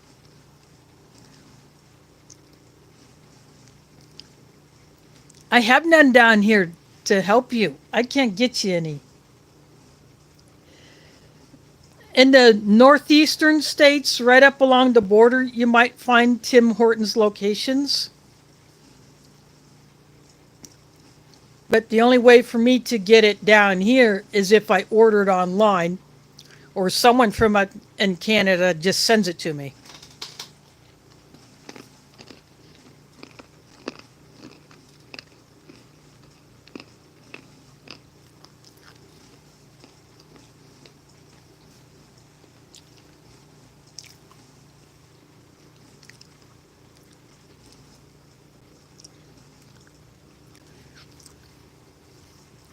Some of the YouTube channels that I watch that are from there, they have mentioned Tim Hortons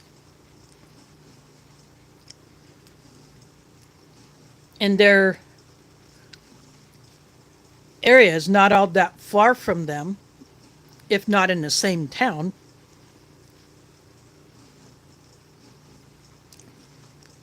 Or if they are going up towards the border, they may hit up a Tim Hortons. But there are some things that I would be very interested in trying, like the Timbits. I've heard those can be pretty darn good. But the coffee that I did get, that little can, I thought it was pretty darn good.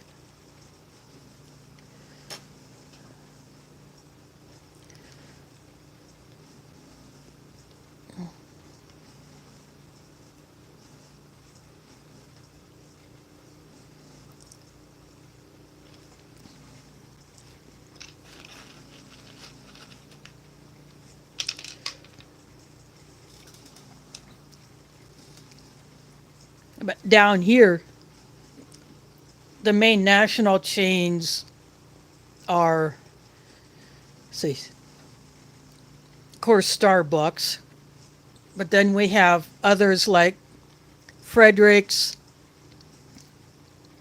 Scooters, Dunkin' Donuts. You can buy Dunkin' Donuts coffees in stores.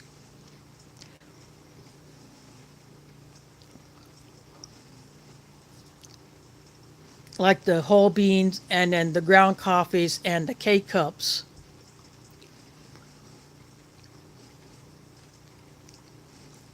Then there's local places that may do their own roasting and blending. Or they may have like one or two locations and then that's it. No others elsewhere.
But that's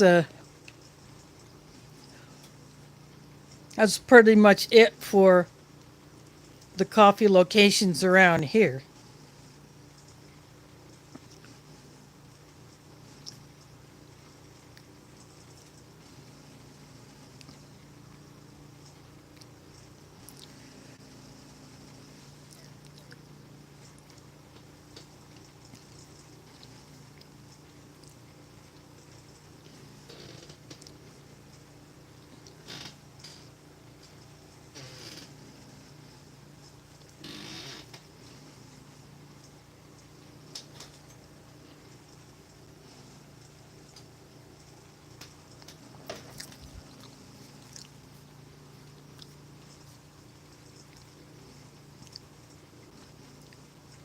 I eat a bite of that cake and then I immediately take a drink of the coffee.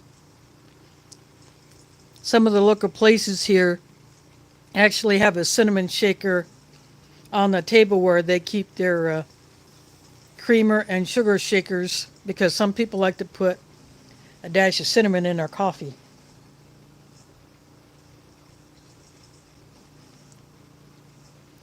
Yeah, I thought you might.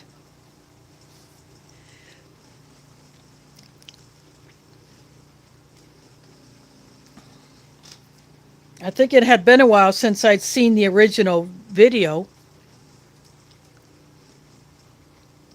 But Friday night when I saw the one that you were specifically tagged in, I thought, I have an easy one for that. So I decided to just go ahead and knock that one out.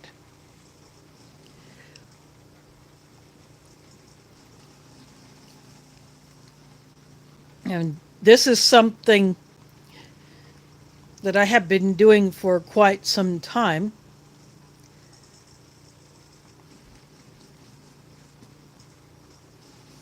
When you live on a limited income, and if it's a fixed income, and you have to find ways to save a little.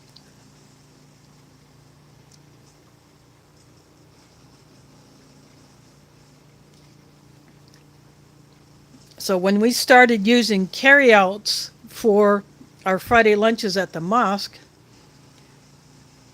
and even when we would use them at other times, and the same with these hefty double stack plates, I thought those bags would be perfect for trash bags. So that's why I decided to start collecting them.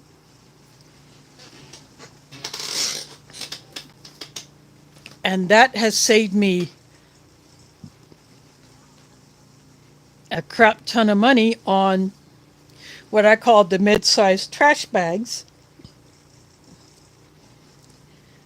Like your standard kitchen size up to the 30-gallon.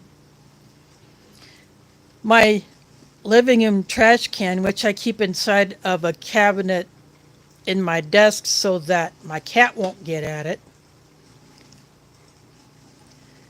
That one would also take a standard 13-gallon trash bag, although it's a round popcorn can that has a lid. Is not your standard can lid, it's a plastic stool lid, so you could sit on it, but I don't.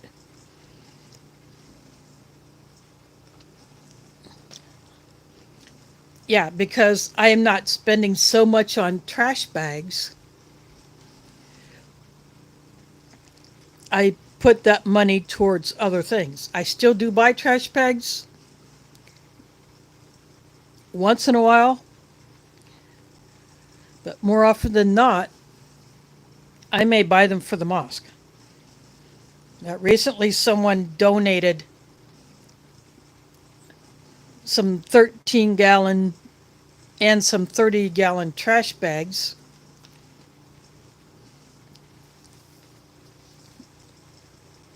But because I have so many of those carryout bags, because we have been using those carryouts since like early this year, or maybe late last year, when we started doing the Friday lunches again, it was decided that we would put all of the food inside of these carryouts, which are about that wide.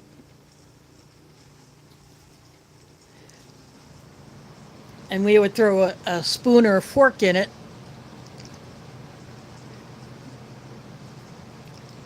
Because a lot of people would take them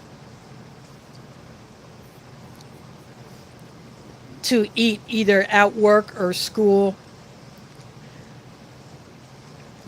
Before, when we were just putting it on plates and people would get their own food, some would load up on so much that they would not eat it all, but then they would take another plate, put it on top just to carry it out. But that would be a huge mess. So by using the carryouts, and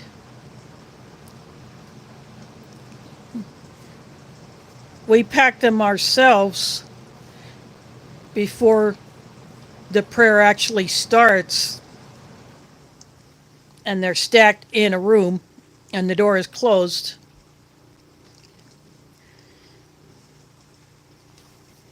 Then there's a greater chance that more people will be able to get it, and plus it makes it a lot easier to carry it out for those that do choose to take it with them and leave right away.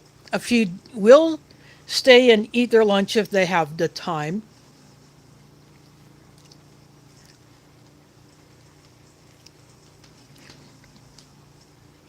But that's how I've been able to get all of these carryout bags. And during last Ramadan, when we had a shortage of the smaller, or I call the mid-sized trash bags, little tiny ones for the bathroom trash can, no bigger than your standard plastic shopping bag.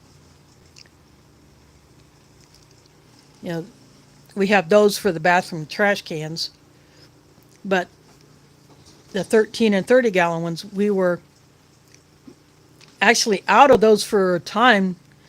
So instead of bringing all of those carryout bags home, I would be leaving them there, sticking them in a drawer in one of the cabinets that we have. And then when a trash bag needed to be put back in a trash can, that's of the smaller, the size that would take the 13-gallon or maybe a slightly larger. Compactor bags are like 18-gallon, at least the ones that I have. But I will be using those carry-out bags as trash bags. And for the light duty trash, like the light trash that's not so heavy, you know, the foam plates, foam or paper cups, plastic utensils, that sort of thing, maybe water bottles. You're not putting super heavy stuff in there. They have come in handy.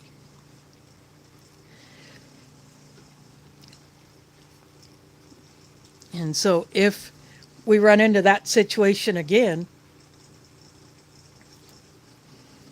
I will take a bunch of those bags back to the mosque or just start stashing them there so that we have them handy.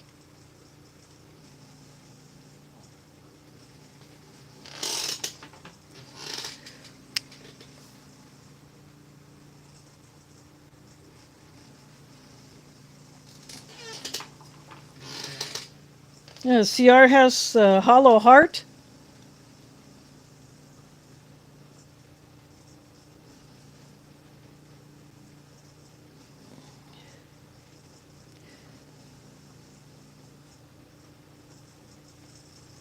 Yeah, I'm just teasing.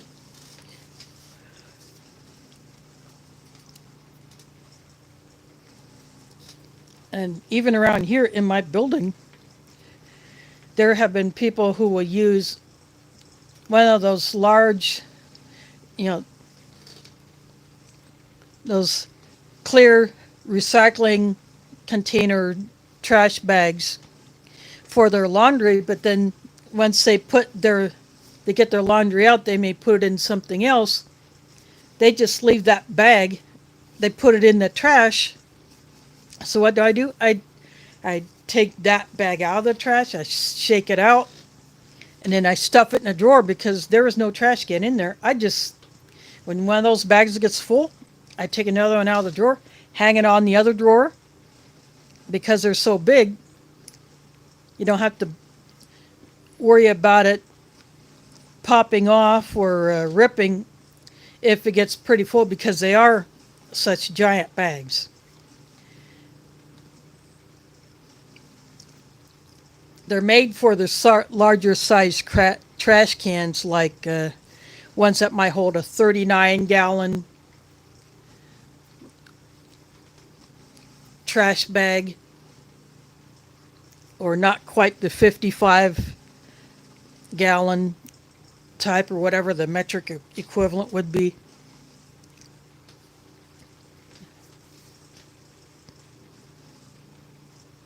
So that's just something I decided to do around here, since people kept stealing the trash cans that either maintenance would put in or individuals like me would put in.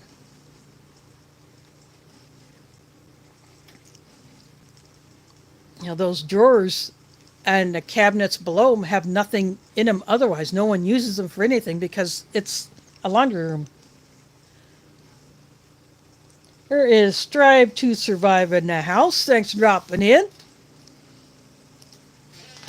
What you're looking at is what's left of my first meal from this vegetarian halal British ration.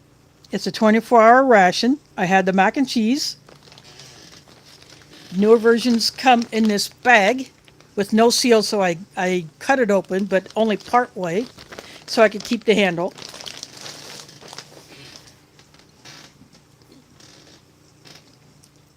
This is packed in May of last year.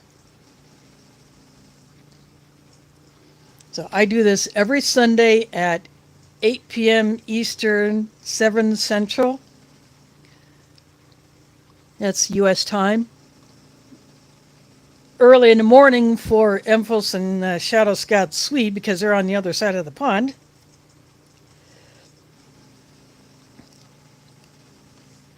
But the mac and cheese is actually not bad.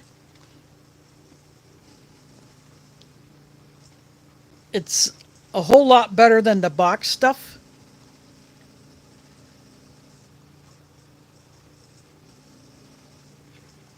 This is a cinnamon cake. It's dry, but it's actually very good. It's not too sweet, just enough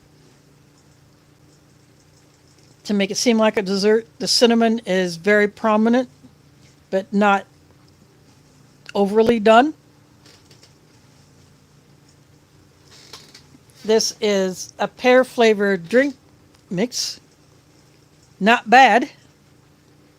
First time I've had a pear drink powder.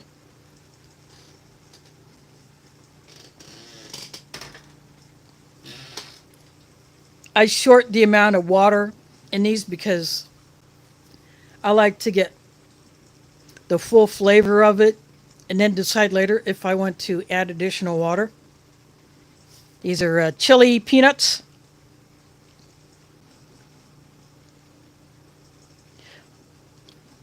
I have heard of black garlic, but I have never tried it.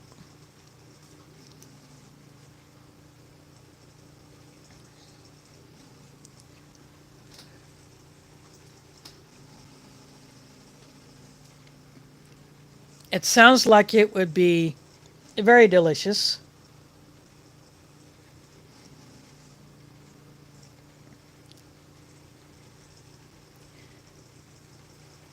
And here is instant coffee with creamer and sugar the way I like it.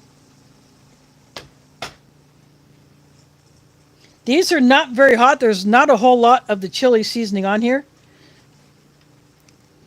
But they are roasted, which is nice.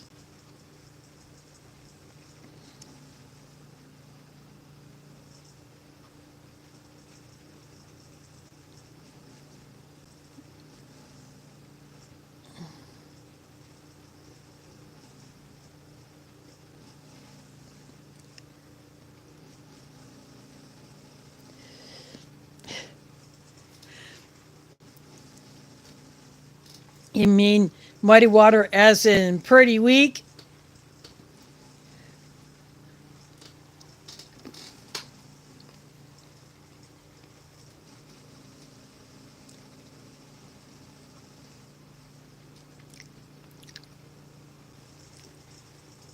Or you like it with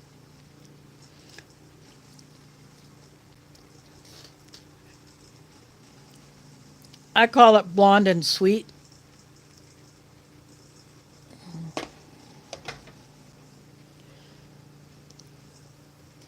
I would probably put it, at least the way I mixed it up, I'd say about a 9.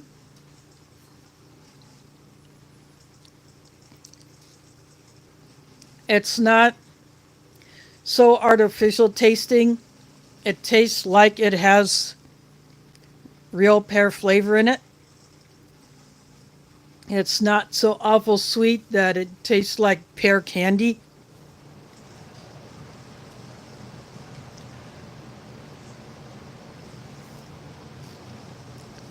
So I max this out at 13 ounces of water.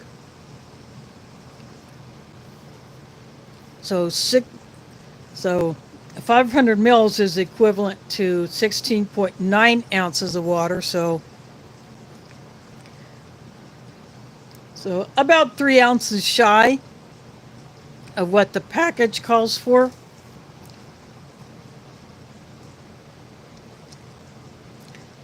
Some of these, if you use the suggested amount of water, you really don't get a whole lot of the flavor. And I want to taste the full flavor of it and then decide if I want to add more water later.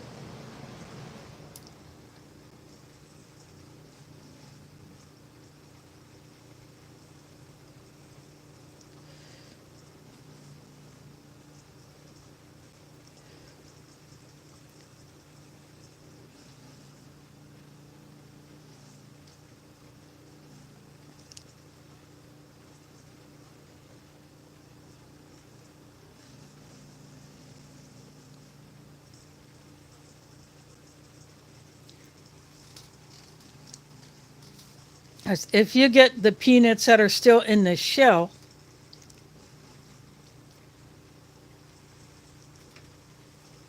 That's a double resource in itself. When I've done that, before I started composting, I would have normally thrown those nut shells away, but I have them in Ziploc bags.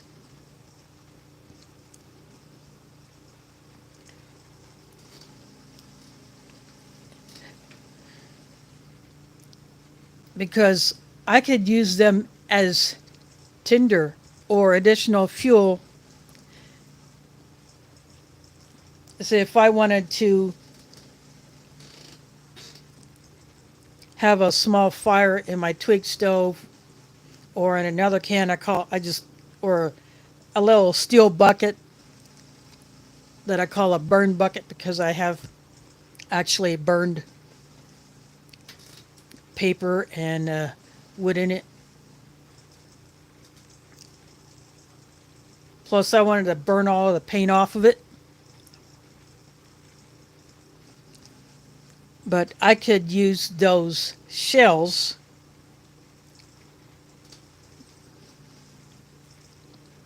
as tinder or as additional fuel for that little fire.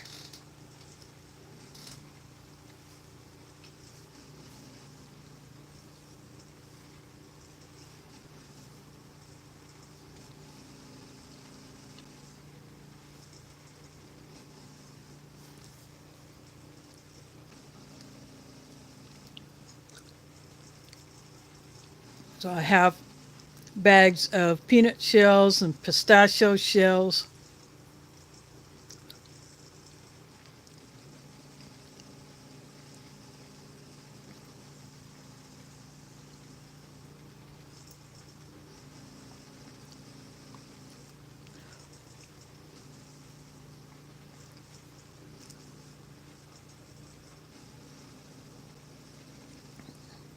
I also have assorted nuts that I have collected from around here. There are sweet gum trees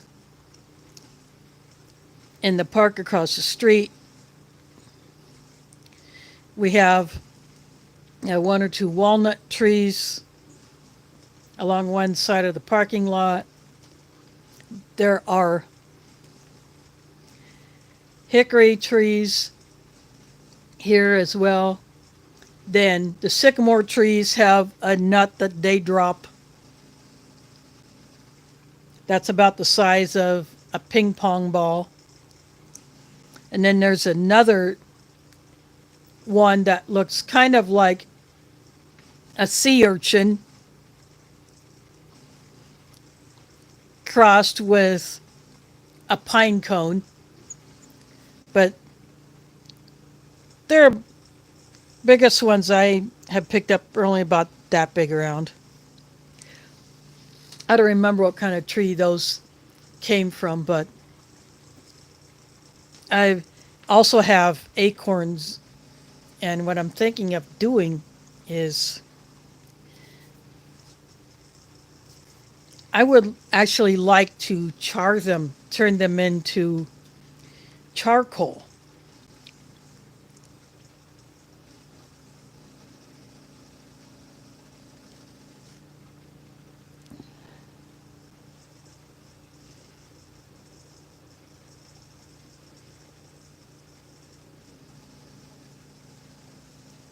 Uh,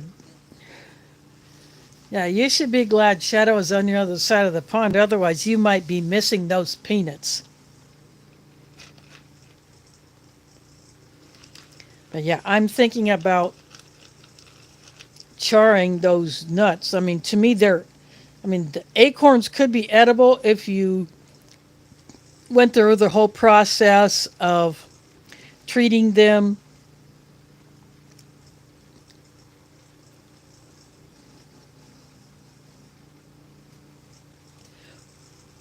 But yeah, my coffee grounds also get saved. They go into the compost.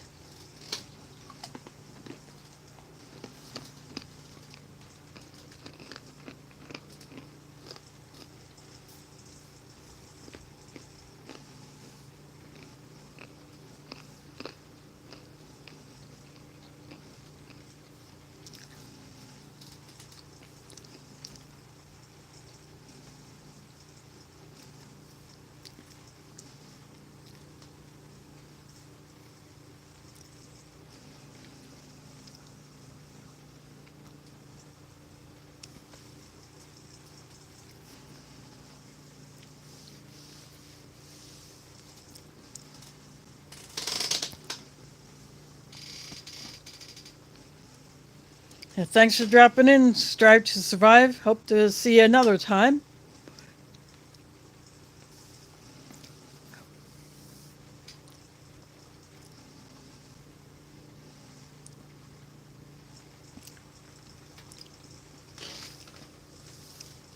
I have done char cloth with cotton cloth, usually denim, and some other thicker cotton fabrics I've done, and then I've charred some punk wood, which is half rotted wood that has not completely gone to weird smelling dust.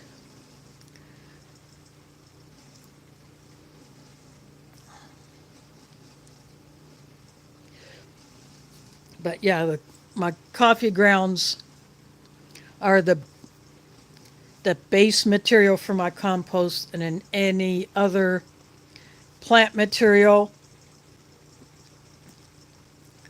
like fruit and veggie scrap, leaves that I pick up off the deck.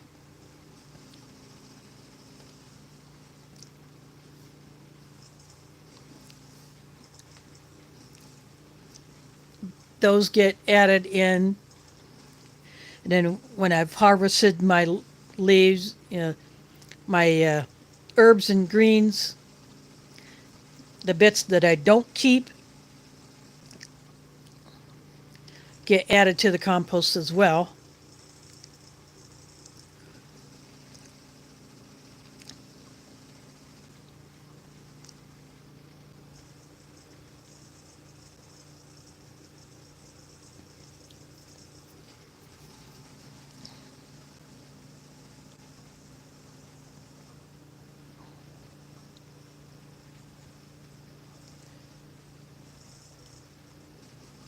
Someone apparently just either has a bottomless pit or a high metabolism.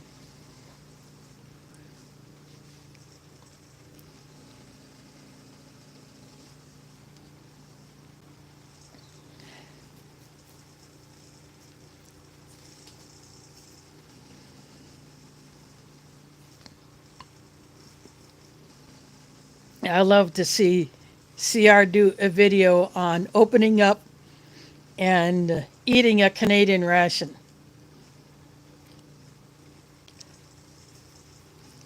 I think that would be something to see.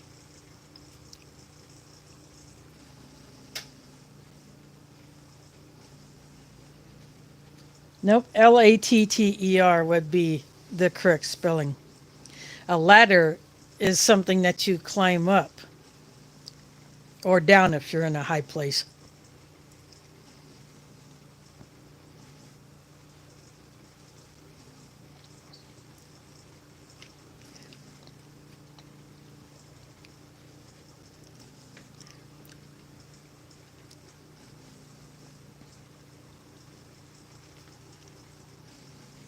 Yeah, I would love to see CR open up a Canadian ration. There is Steve Roms in the house, a fellow Iowa YouTuber.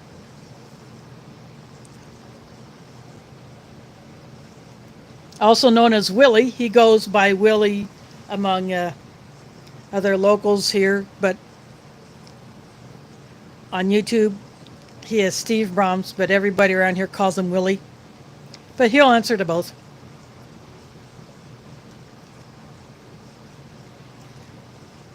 But his family has an orchard, greenhouses, plus an exterior outside planting area, plus alfalfa fields.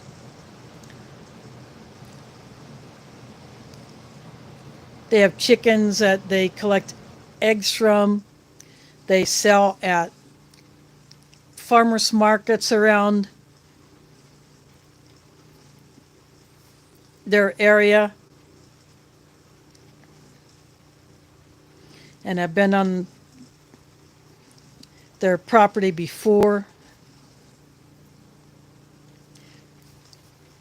to camp a few times.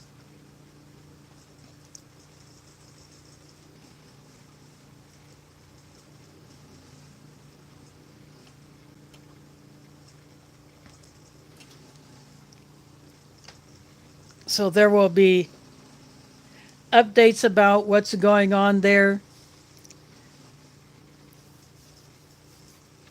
whenever he has a chance to actually put up a video. And then, that's okay. Well, I hope you are able to get at least one. Tack from AOK Foraging and Adventures recently went hunting, and in her latest video, her Mr. Heater crapped out despite changing from a 20-pound propane tank to some 1-pounders. She had to go to the nearest gas station that sold them and buy some of that. Then Brenda got Tech out of a jam, brought out her Mr. Heater, and then took the dead one back home so Tech wouldn't freeze in her tent the night before she would get up early to start the hunt and get ready to watch for any deer sign. So I don't know yet if she got one because I've only seen the first part of that. Saw where she set up camp, where she set up her hunting blind, and a little bit of the area that she was looking in.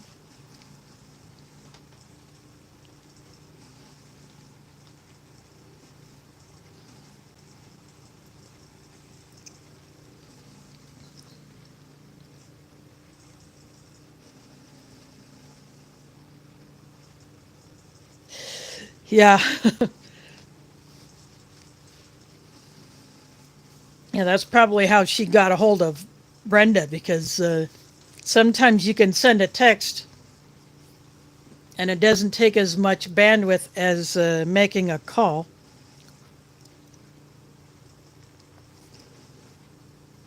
Plus, it takes less battery.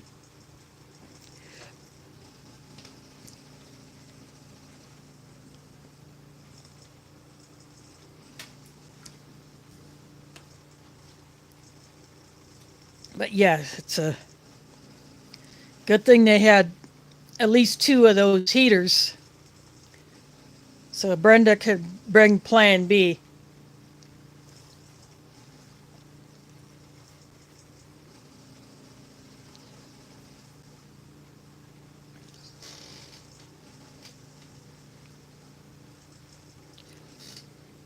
And it was still a good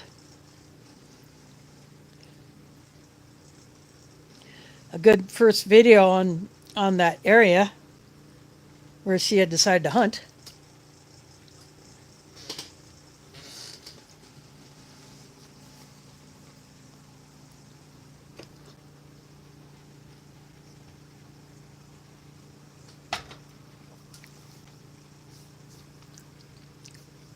It was first day of rifle season here.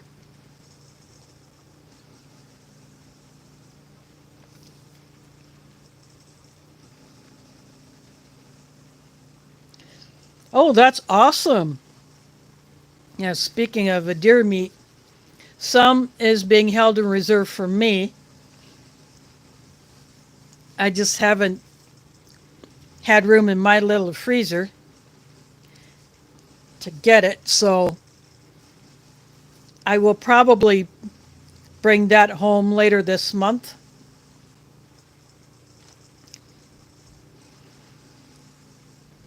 Because I will have made enough space in my freezer for it.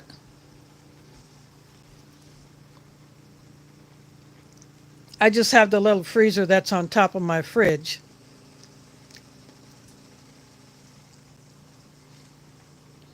Of course, some of it, depending on how many packages I get, I'll probably go ahead and let some of it thaw out and then put the rest of it in the freezer. I have no idea how much I'm getting, whether I'm getting the ground meat or what they call deer steaks or loins or what.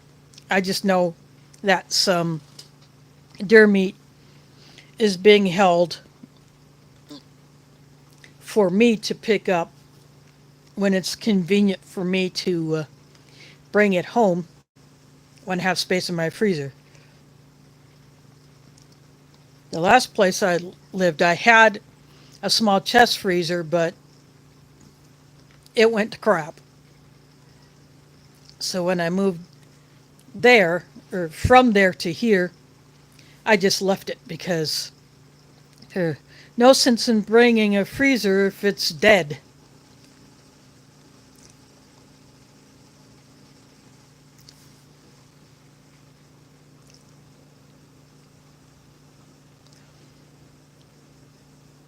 Yep, and of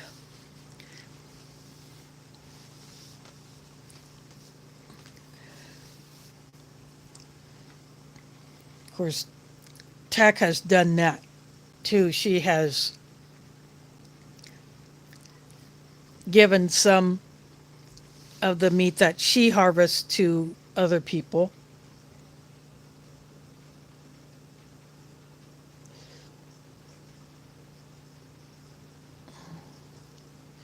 Nope. They may be good for storage,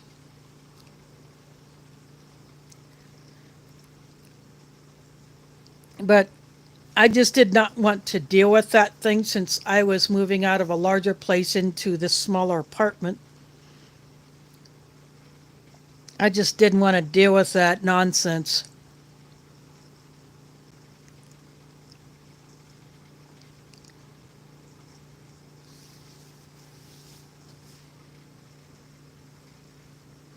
But last month, when we had the Veterans Weekend Camp, Tech brought me some deer jerky that she had made because she had made, bacon jerky for those in our group who do eat pork.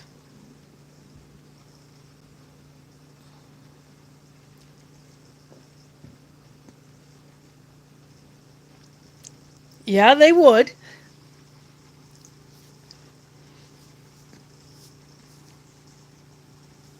And depending on what type, you could bury it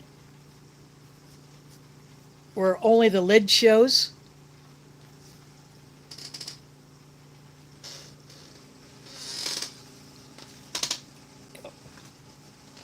I gotta I gotta go away from my table for a bit. You can chat with each other. I'll be back in a couple.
Okay, I'm back. Let's get that focus back.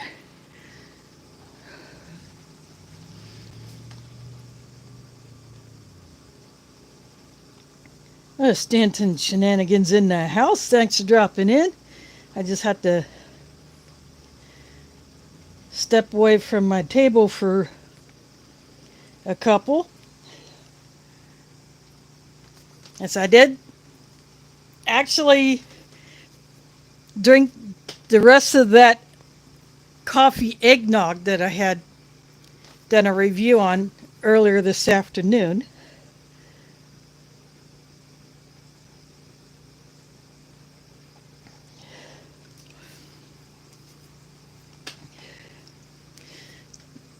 I was surprised at how well that flavor combination worked.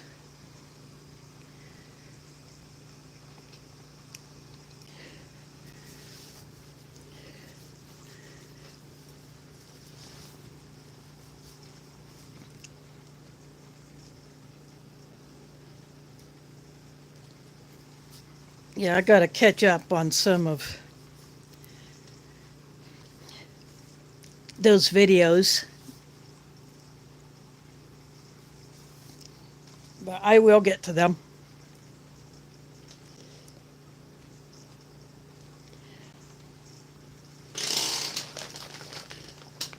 So for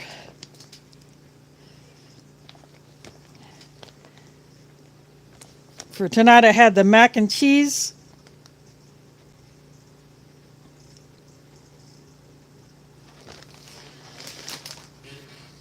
the chili peanuts, not as much chili flavor as I think they've done in the past.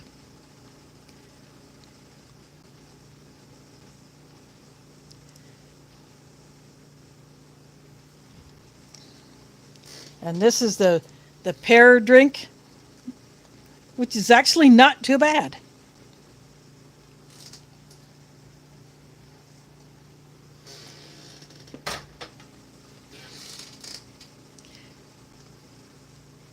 And the cinnamon cake, the cinnamon is definitely prominent, but it's not super sweet like the American pound cakes.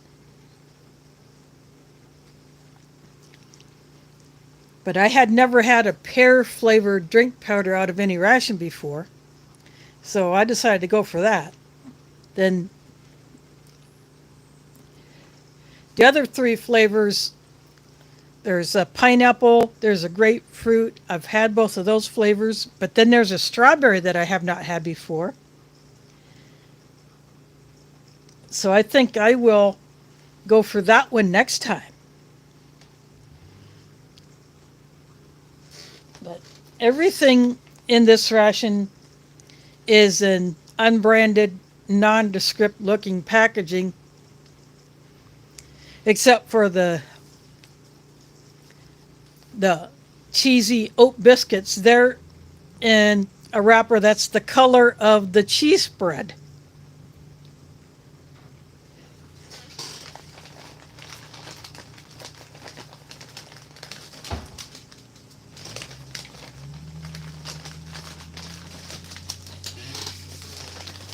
I mean, tell me that isn't loud. Oops, upside down. Still, look how bright that is. Heck, you could use this wrapper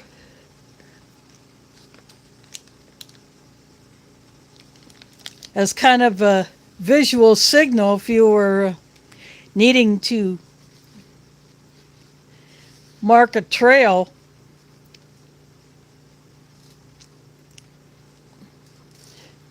Out in the forest, because that is not a natural color.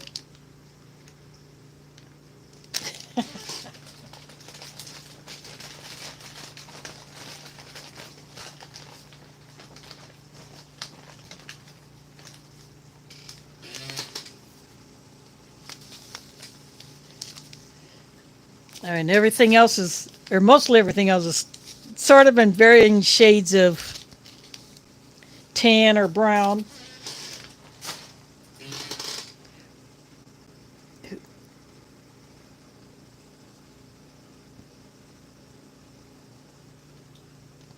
Yeah.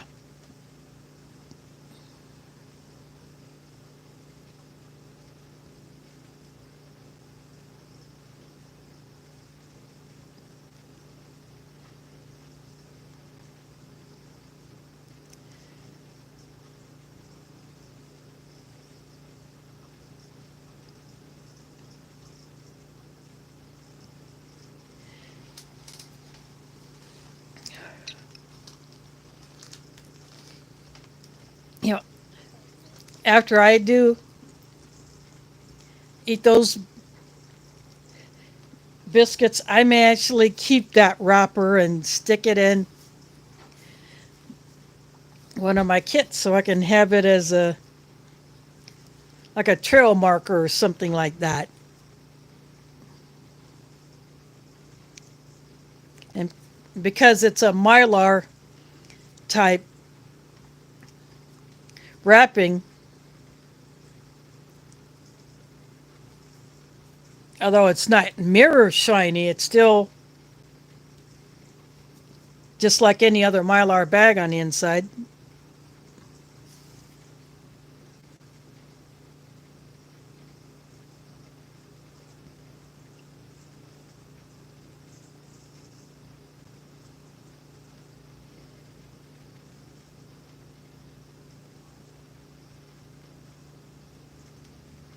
Yeah, Cliff is in Alaska, so he is a time zone west of Pacific time. And there's Mike Crusher in the house. Thanks for dropping in.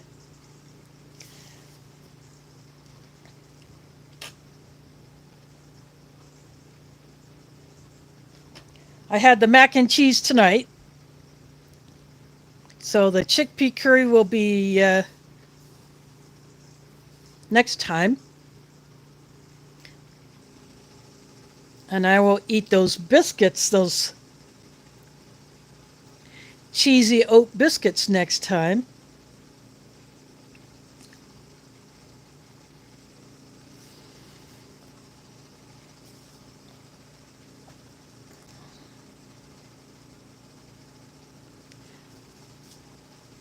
But this is a standard light roast instant coffee.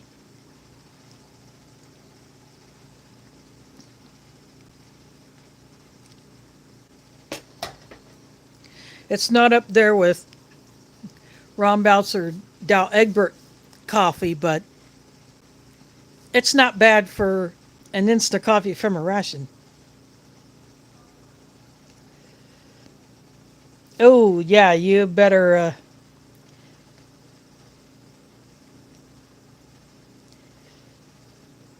Yeah, you better go charge.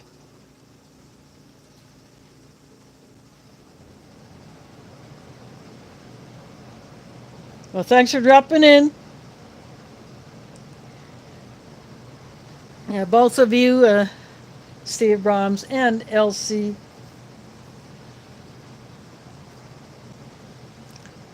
Steve Brahms is known by Willie around here.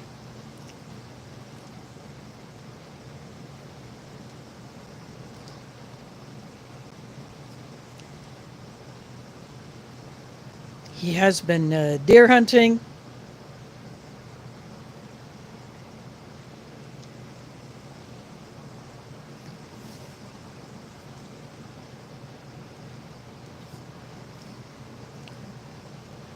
Yeah, Steve Brahms is here in Iowa. I've been to his property to camp a few times, and I've seen part of their operation. I took a look inside of a couple of the greenhouses, and I've gone by their alfalfa fields. I've gone by the orchard, not into it, but I have had some of the freshest eggs I've ever had that I'm aware of, at least in my adult life. 12 hours after they were laid. When I was a young kid, I probably had fresher eggs, but that's been so long ago.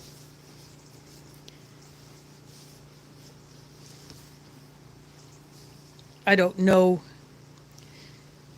who had chickens that we would have had access to meat or eggs from when I was a little kid.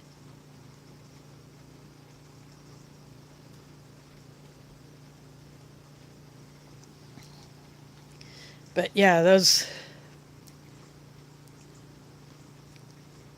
only 12 hours old. Yeah, those are some very fresh, very delicious eggs. And because they were cooked over a campfire, that made it even better.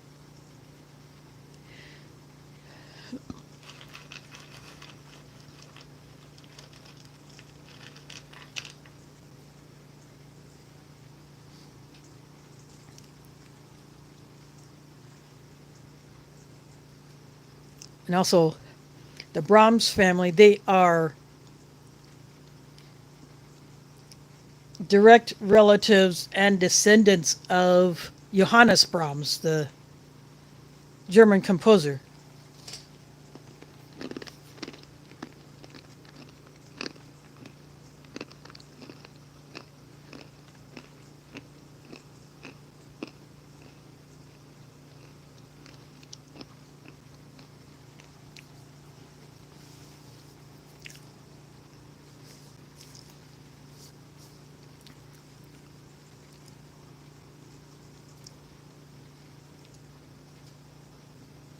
Well, see, when I was streaming on my Galaxy S5, sometimes it would shut down before it even got to 2%. Maybe like 10% it would shut down.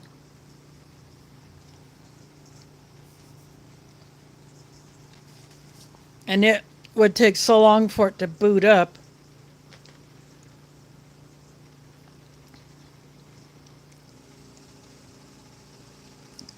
But that one has now been officially retired. I have found an unlocked phone that is newer. So I was able to put all the apps that I had on that Galaxy, plus some others, onto this new-ish one.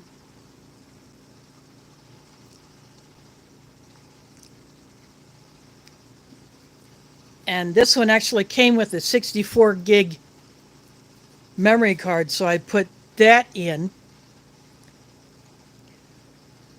So that one will now be my backup.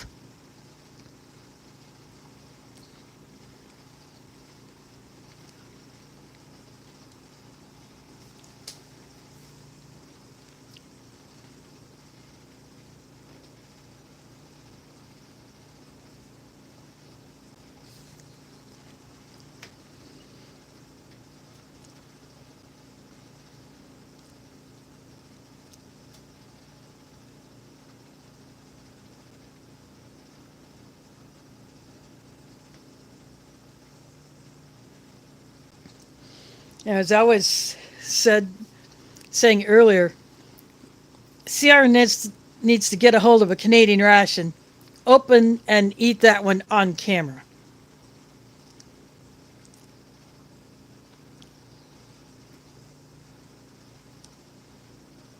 I think that would be an awesome video. See what he thinks of a Canadian ration.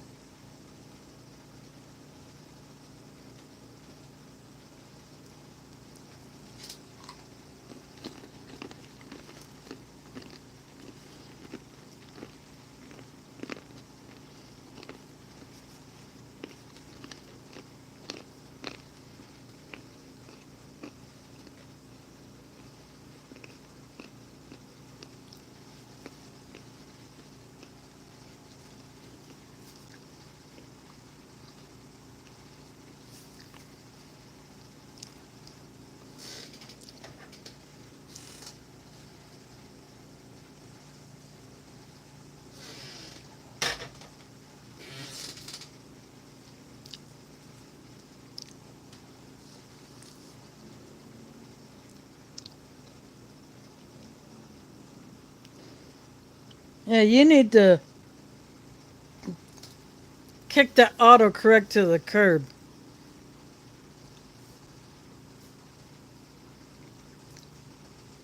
Any chance I can disable that, I do.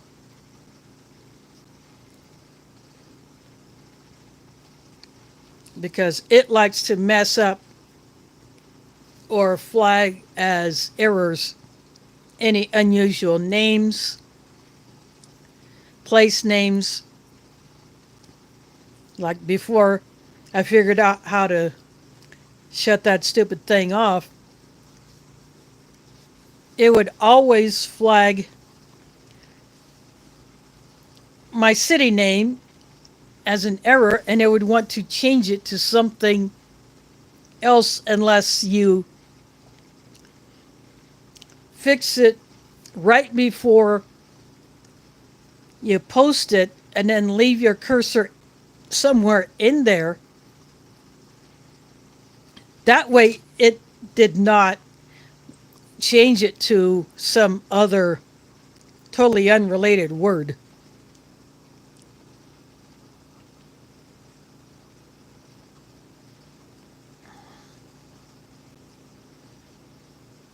And thanks for dropping in, Carla. For those that may not be aware or they forget, I don't celebrate Christmas, but the rest of my family does. So I go hang out with them.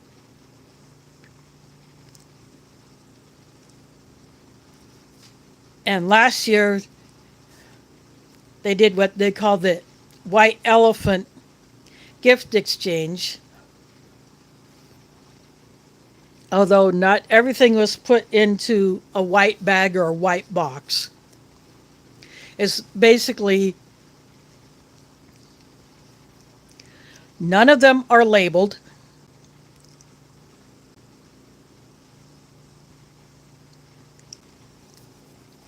Someone will, it's based on a number system. However many are participating.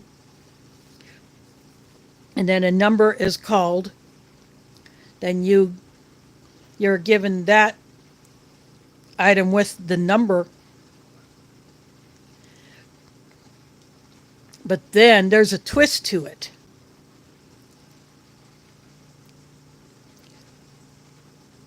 Someone can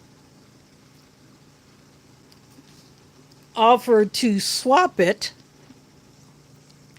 for one that they were given.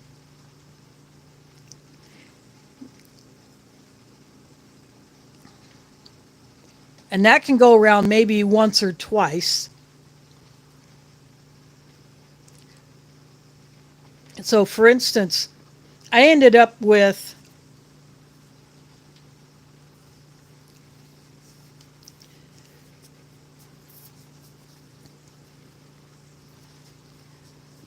a gas card,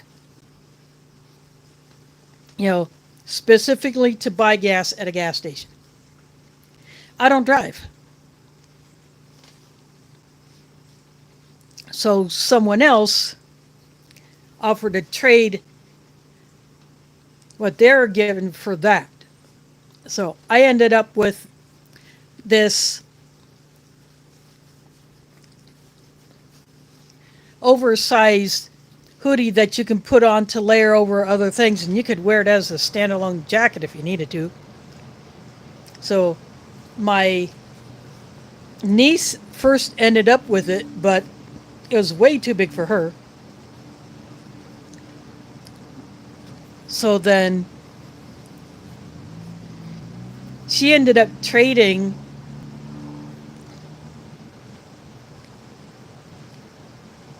that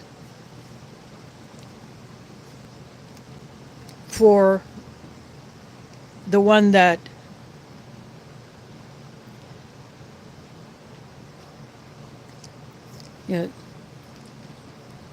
I had actually brought, and that was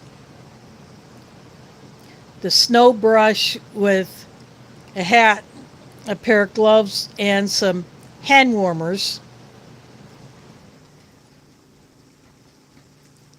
And it's a good thing she ended up with that one because it wasn't all that long after that that she got herself a new car. So that came in handy.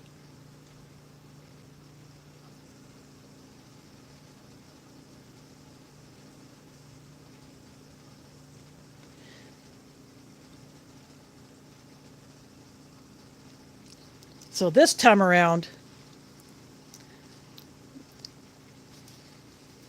I'm still sticking with the idea of preparedness, but I went with a first aid kit.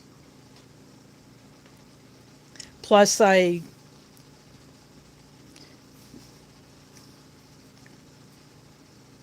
added a few additional things to it that I got with the amount of money that was agreed on, that it had to be around 25 US dollars, give or take a cent or dollar or three. So I added a few items to that kit that I thought would make it more complete.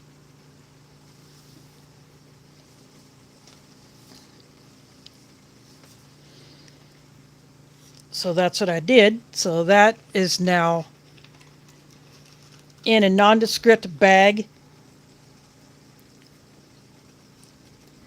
So when one of my sisters, or maybe my niece or one of my nephews, or whoever comes to pick me up, then that bag will just get a number on it. Well, thanks for dropping in, Mike. I'm probably going to call this one good pretty soon since I have passed 3 hours.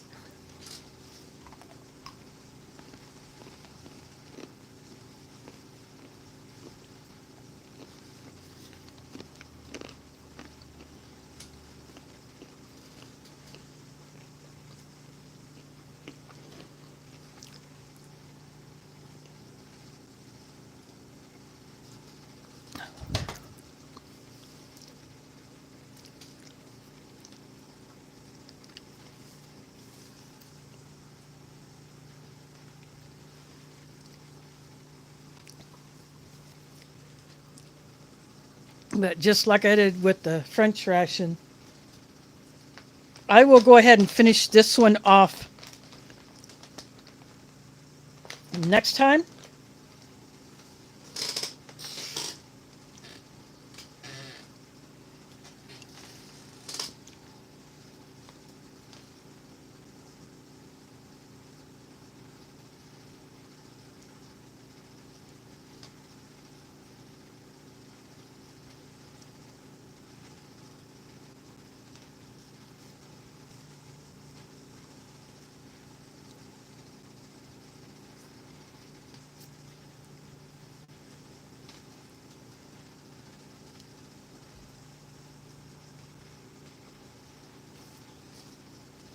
Although next Sunday will be Christmas Eve, so I will not stream.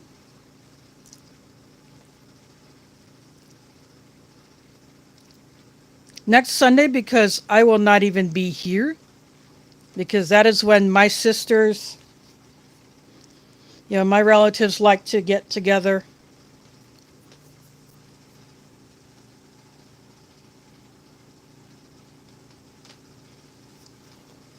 If anyone does not go live on uh, on Monday, I might, if Gil, Camp Patton Family Compound and Gray Man Prepping,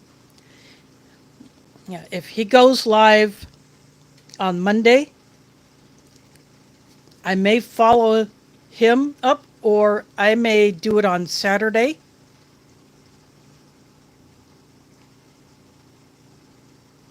That would be the 23rd. Or I just may skip it entirely. I'm not sure.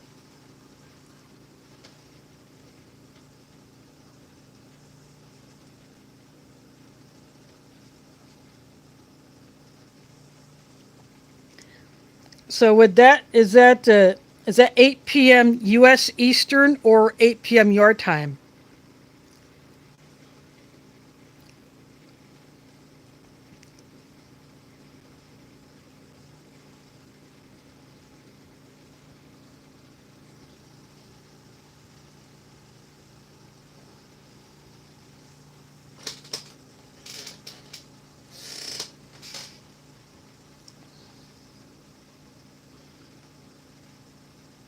Okay, so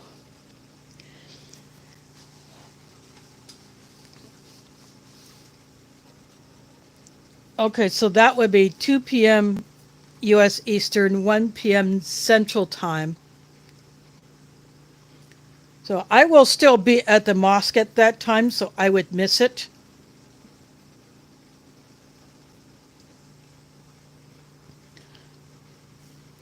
So that will be a problem for several of us, which is a which is a crapper. Not that I've caught any of your recent streams.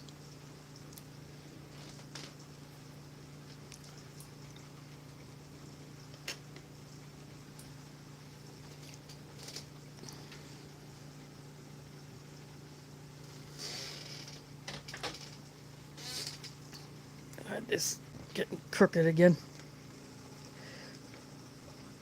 Yeah, and for Chris that would be or Cliff. I mean, in Alaska that would be 10 a.m. Alaska time.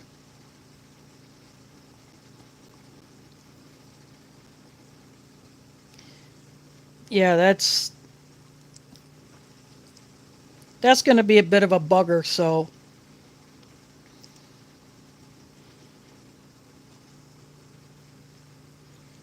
and New Year's weekend is going to be kind of like that.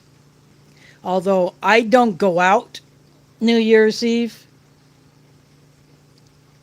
there is Grow Big TV in the house. That is a collaboration channel between Joe of Garden State Gardener and Courtney of Wide Family Farm.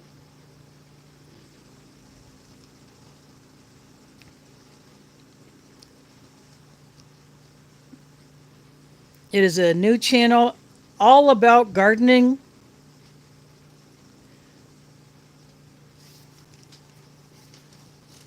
They've done some interviews with a few different people. One was about edible mushrooms, growing them, I believe. And then Luke of MI Gardener. MI is for Michigan. In fact, MI Gardener is his seed sponsor.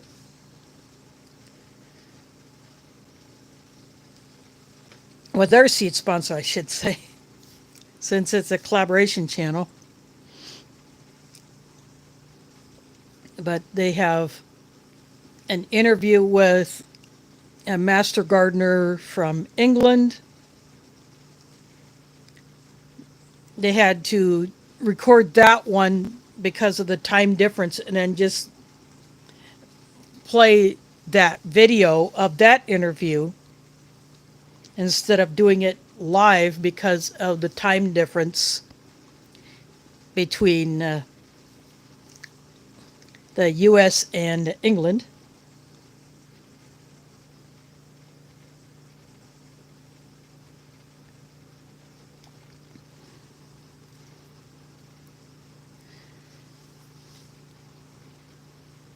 Yeah, so we're just talking about stream timings and so next Sunday being that it is Christmas Eve for those who celebrate it, I will not be going live. I may do it Saturday night. I may wait till Monday to do it.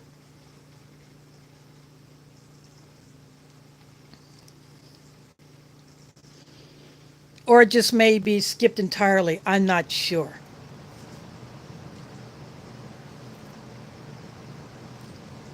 because I will be over at at a house that one of my sisters has. Plus, we have to figure out a way to help my sister who is recovering from Achilles tendon surgery.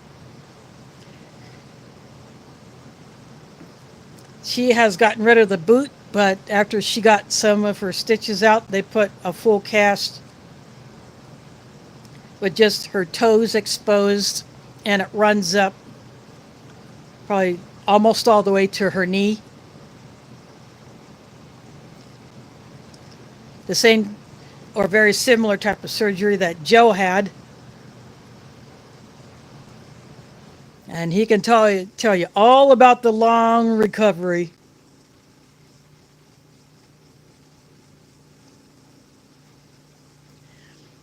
So my sister is on temporary disability.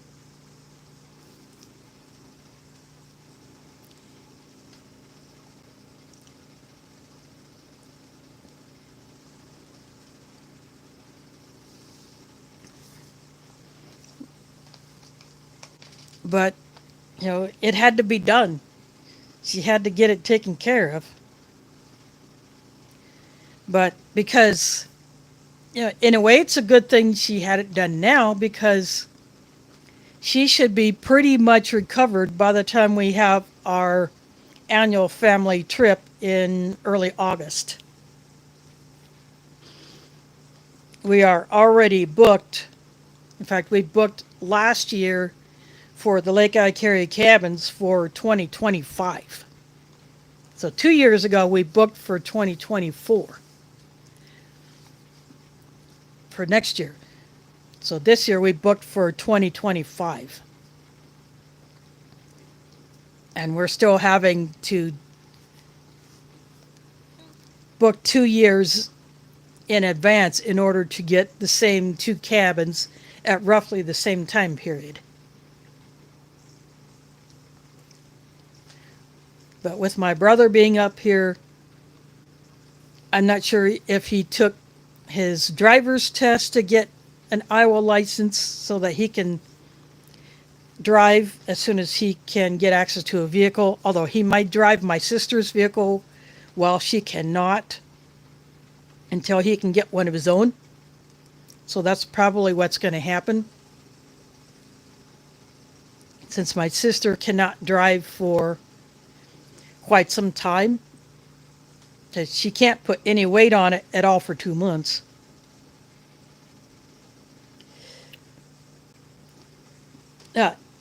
Joe tore his Achilles tendon, and that's what my sister did. And that is a long, long recovery. You can't put weight on it for a minimum of 2 months. And then the doctor may say you can gradually start to put a little weight on it, or at least start exercising your leg more. So my sister has a walker that she uses inside the house. It's too wide to go through many doorways, so she can't take it out to go elsewhere.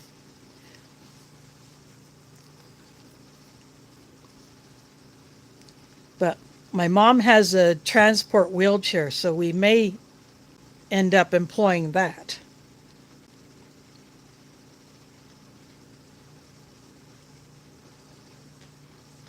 Or my sister just has to have someone on either side of her to go up and down steps, because there are no ramps unless one was hastily built up to the back deck.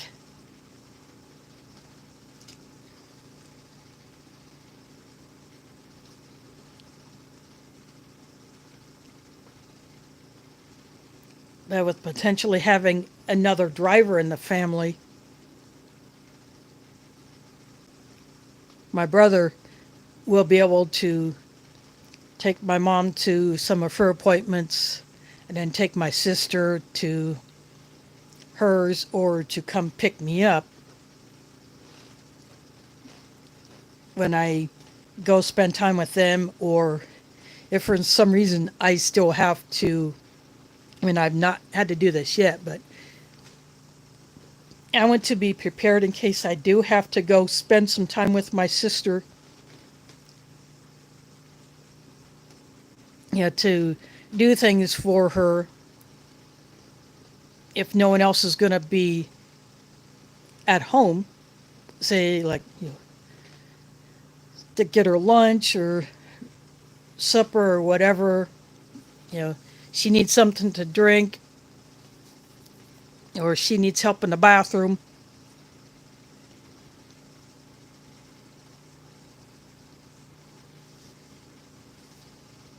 I want to be prepared to take on that responsibility. Well, thanks for dropping in.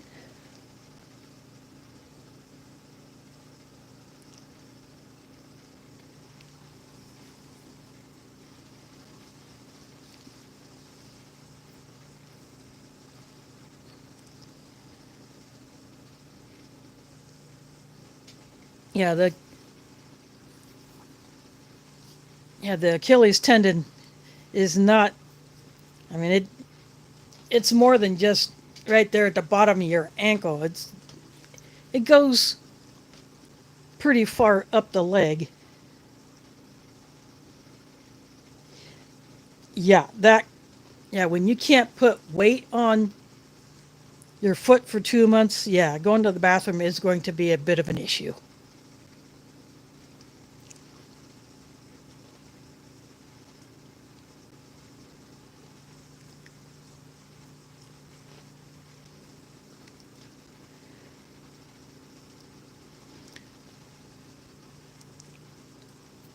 But if I get a text or a call saying that I may be needed to spend some time with my sister, at least for these first couple of months of her recovery, dang right, I'll do it.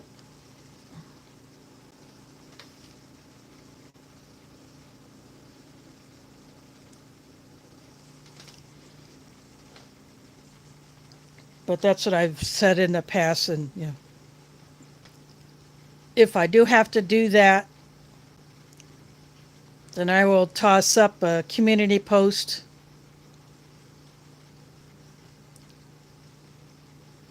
and if it interferes with, if it happens on a Sunday, then I would not be streaming that Sunday.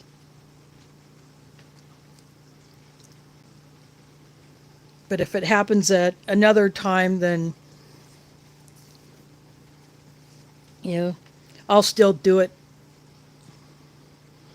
But I'll still throw up a community post saying that I may not be on YouTube because my main focus will be my sister. And this is the one sister who, for a few days, we will share the same age because I will turn 58 before she turns 59.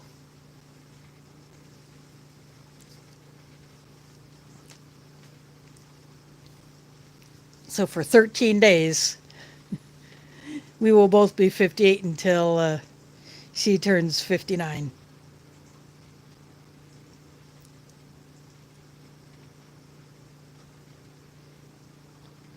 So that's how close we are to each other in age.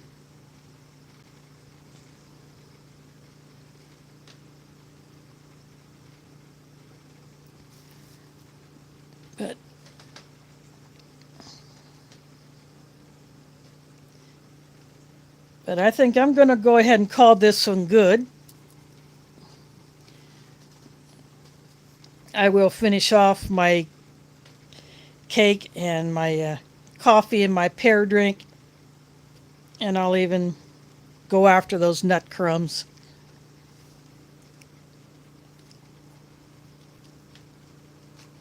So I will toss up a post whenever my next stream will be. But whatever day it is, I will finish this one off. And of course, as usual, any of the items that I do not use simply get added to my stash. So anyway, thanks for hanging out with me. And catch you on the flip side.